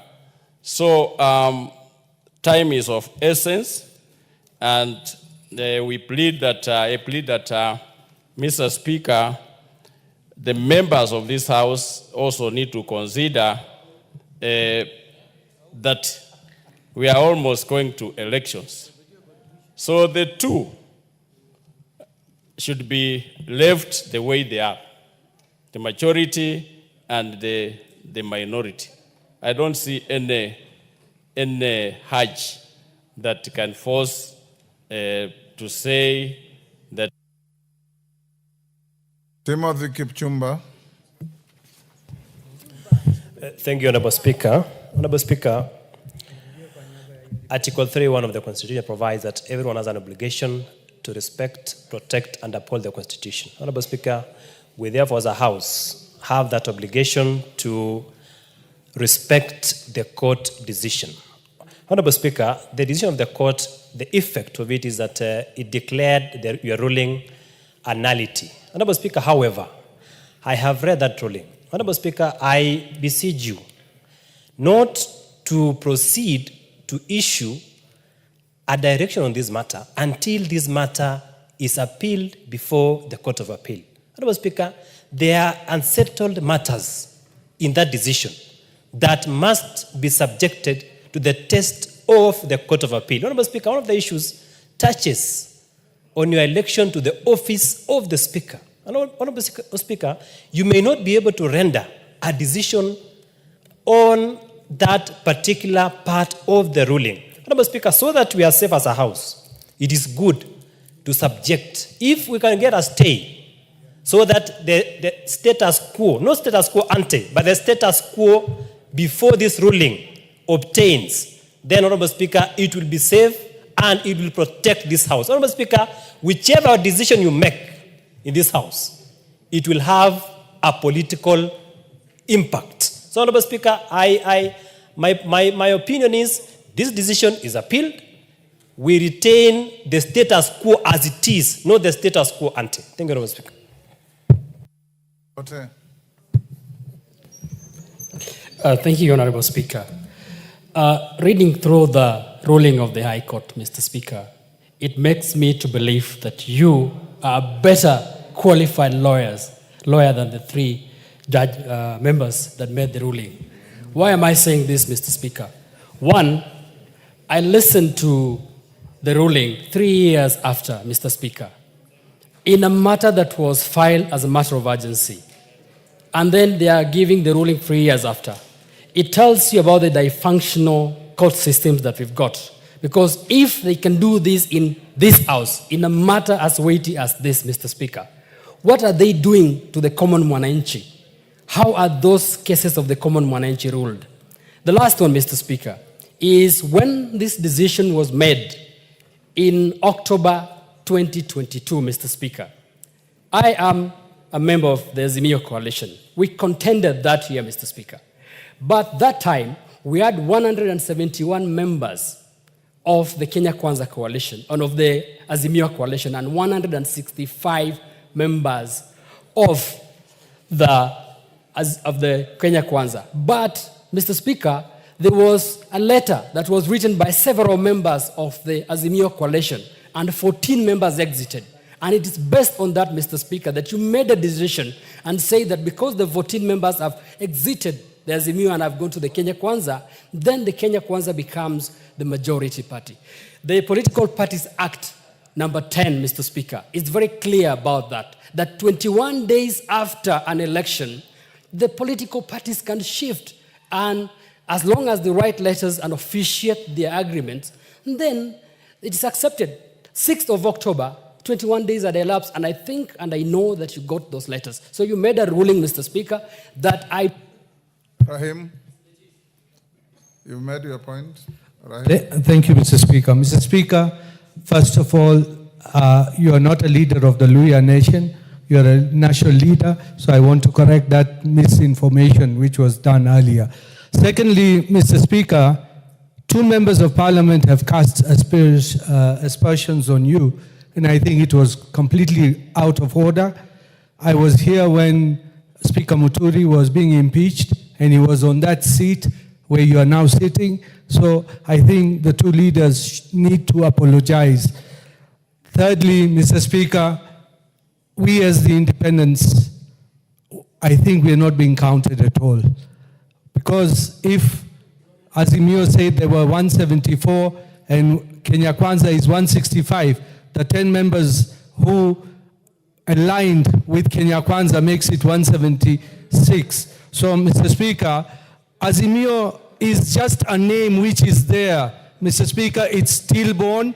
It's not at all anywhere where ODM is on its own, Wiper is on its own. So let us not be told about Azimio, Mr. Speaker. Like one of the members has asked my friend Honorable Junet, where is the address of Azimio, and he does not know. So Mr. Speaker, this one, Azimio does not exist at all. Thank you, Mr. Speaker. I can be shouted down, but Azimio does not exist. Member for Kinango. He will be the last. Mheshimiwa Spika, kwanza nataka nikushukuru, na kwa sababu dakika ni 2, niliposoma judgment hii nilikumbuka mwaka 1982 wakati litangazwa hapa nchini kwamba kuna jaribio la mapinduzi.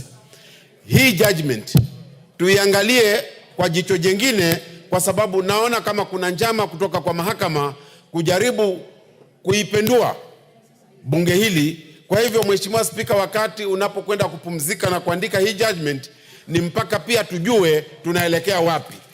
Mwisho, Mheshimiwa Spika, tunaishi kama familia tunapokuwa hapa bungeni, lakini naomba niulize wale ndugu wanaojiita kwamba ni watu wa Azimio, je, huu mnaofanya ni ungwana? Kwa sababu hatuwezi kuwa wakati wote tunazungumza tukijua kwamba sisi ni jamii moja. Mahakama ilitoa maamuzi ndio, lakini ilipewa maombi 34 na ikajibu machache, 6 hawakuweza kujibu, na hatujamaliza siku 14 za kukata rufani. Leo tayari hapa tuko katika kizimba, kana kwamba tulikuwa hatuwezi kusubiri siku 14 za rufani ndio mambo kama haya yakaletwa. Kwa hivyo Mheshimiwa Spika, naenda ukakae chini, lakini kumbuka kwamba kitengo chetu cha mahakama kina njama fiche ambayo hatujajua lengo lake ni nini, Mheshimiwa Spika.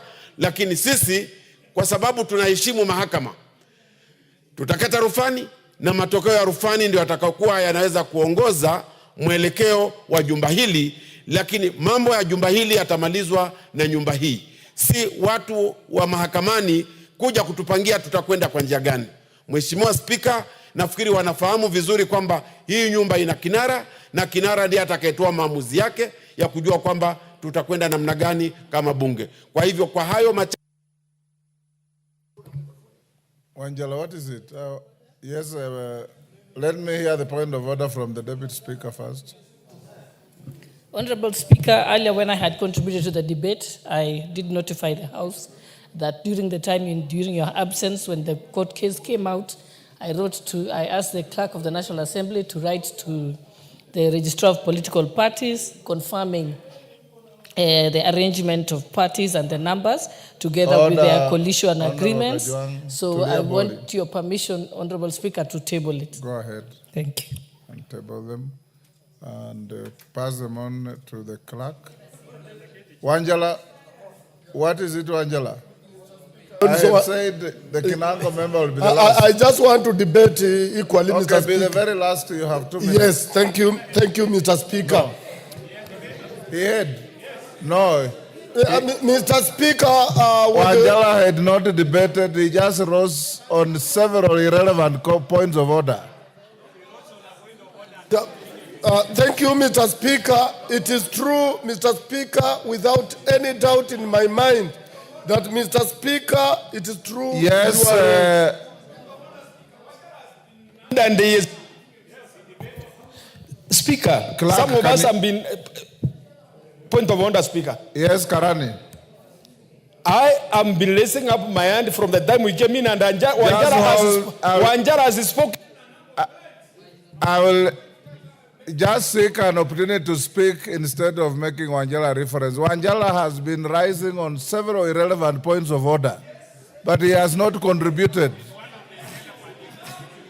Okay, after Wanjala, I'll give you Karani to close. Okay. Wanjala, give him the mic. Mr. Speaker, I know you as somebody who understands law. Mr. Speaker, in this House, not all of us are lawyers, not all of us are competent to critique the ruling of the court. Mr. Speaker, you have been in courts. You always know that court orders, Mr. Speaker, anybody with doubt, always go for appeal. If you are not in doubt, then implement it. Mr. Speaker, when we are here and each one of us is trying to debate, is trying to say what he wants, some of us are not competent as lawyers, and we want to talk about the rulings. Mr. Speaker, we are going nowhere. Mr. Carol Omond was very clear on what is supposed to be done for us to resolve this issue. Mr. Speaker, anybody who is aggrieved will always go for court of appeal. There is a point of order from member for Matuga. Yes, Tandaza. Go ahead. Is the honorable member in order to say that we are not competent to discuss a matter before us? Is he in order? He is out of order. And he's discussing. Go on, Wanjala. Therefore, Mr. Speaker, we have a procedure to withdraw from coalitions. You just don't write letters right, left, center. We have a procedure to move out of our political parties. You have to resign, you have to go back for re-election, for a by-election. So anybody purporting to have withdrawn as an individual from anybody purport to have withdrawn from Azimio and yet did not follow the procedures, Mr. Speaker, that is still null and void. Therefore, Mr. Speaker, we call upon you that we don't want people wakupake uchafu. You are clean. We want you to do a proper thing by giving Azimio their rightful position. If anybody is doubting, go for appeal. Thank you, Mr. Speaker. Okay, Kirima. After Kirima, we close. Thank you, Mr. Speaker, sir. Mine will be very brief, but just to state what the Constitution says, that this House and the courts and the executive, they are just creatures of the Constitution. And the Constitution has to be respected as it is. This House being a quasi-judicial body, it ought to have its own independence without being interfered with by any other body, because all the bodies, the three bodies which are creatures of this Constitution, cannot be interfered by each other. And by the time the ruling was being given, being an officer of the court and having been in the court for quite a long period, the court usually asks if it's intent to give a ruling as pertains to the status quo of a position. What is the status quo, or what is the position at that time when it is deliberating the ruling? And in this issue, the court gave the ruling as it was in the year 2022, which means it has taken a lot of about 3 years before it can give the ruling on the status quo of the position. And things have shifted, because when it comes to politics, and the interpretation of the law as it is, status quo is not cast on a stone. It shifts as per the situation on that material particular time when things are taking place.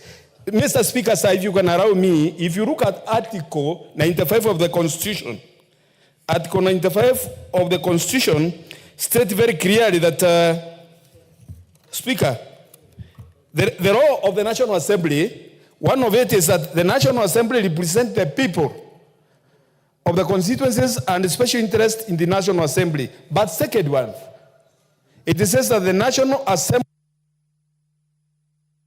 resolves on issues which concerns the people.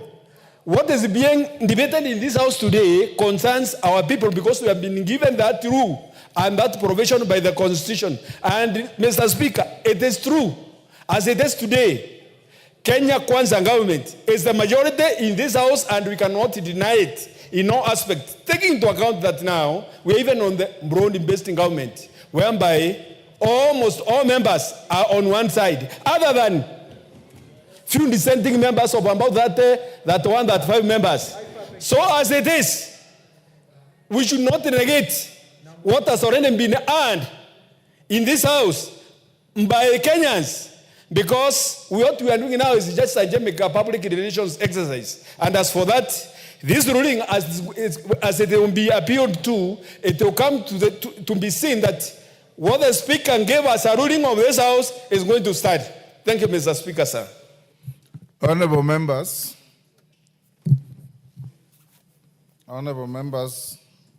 I think we have ventilated sufficiently on this matter since 2:30 to 2:40. I want to thank the Honorable Millie Odhiambo for raising the matter that triggered the debate. I want to thank all of you for the tremendous input. Each one of you has had their say, except a few. To those who haven't spoken, like Martin Owino and Mulyunge and others, even when it rains, it doesn't soak everybody. Sometimes it soaks a few and others get away So I want to tell the House, I've looked at the documents that the Deputy Speaker has tabled, and they are genuine and admissible. They'll form part of our direction. And I want to direct the House, one, that the matters at order number 8, which was Constitution of House Business Committee, is stepped down for reasons that you all know. 2, we will, as expected, not sit tomorrow morning because we have no House Business Committee to prioritize or program business for the House. So tomorrow morning you have a free morning. We will assemble at 2:30 tomorrow. I'll try and see if I can burn my midnight oil with my clerks and lawyers, sift through what you have said today, all of you, and advise you accordingly in the afternoon in the direction I'll give. Remember, as I said, the court quashed the decision and the ruling of the Speaker on the declaration of majority. The court has no capacity, has no power to declare who is majority and who is minority. That is a matter for the House. This is a matter for this House, and we will give you direction so that you can continue with doing your legislation, your oversight, and your representation roles in guiding our country so that we don't lose time. Thank you so much, all of you, even those who threw brickbats at the Speaker. The Speaker is seasoned, the Speaker is mature, the Speaker is used to this kind of thing, so I have no time to begrudge anybody. Whenever you want to say anything against the Speaker, do it as long as you are doing it in good faith. I'll take it. If you do it maliciously, of course, then it begs Wanjala can deal with you. So on that note, honorable members, can you be upstanding?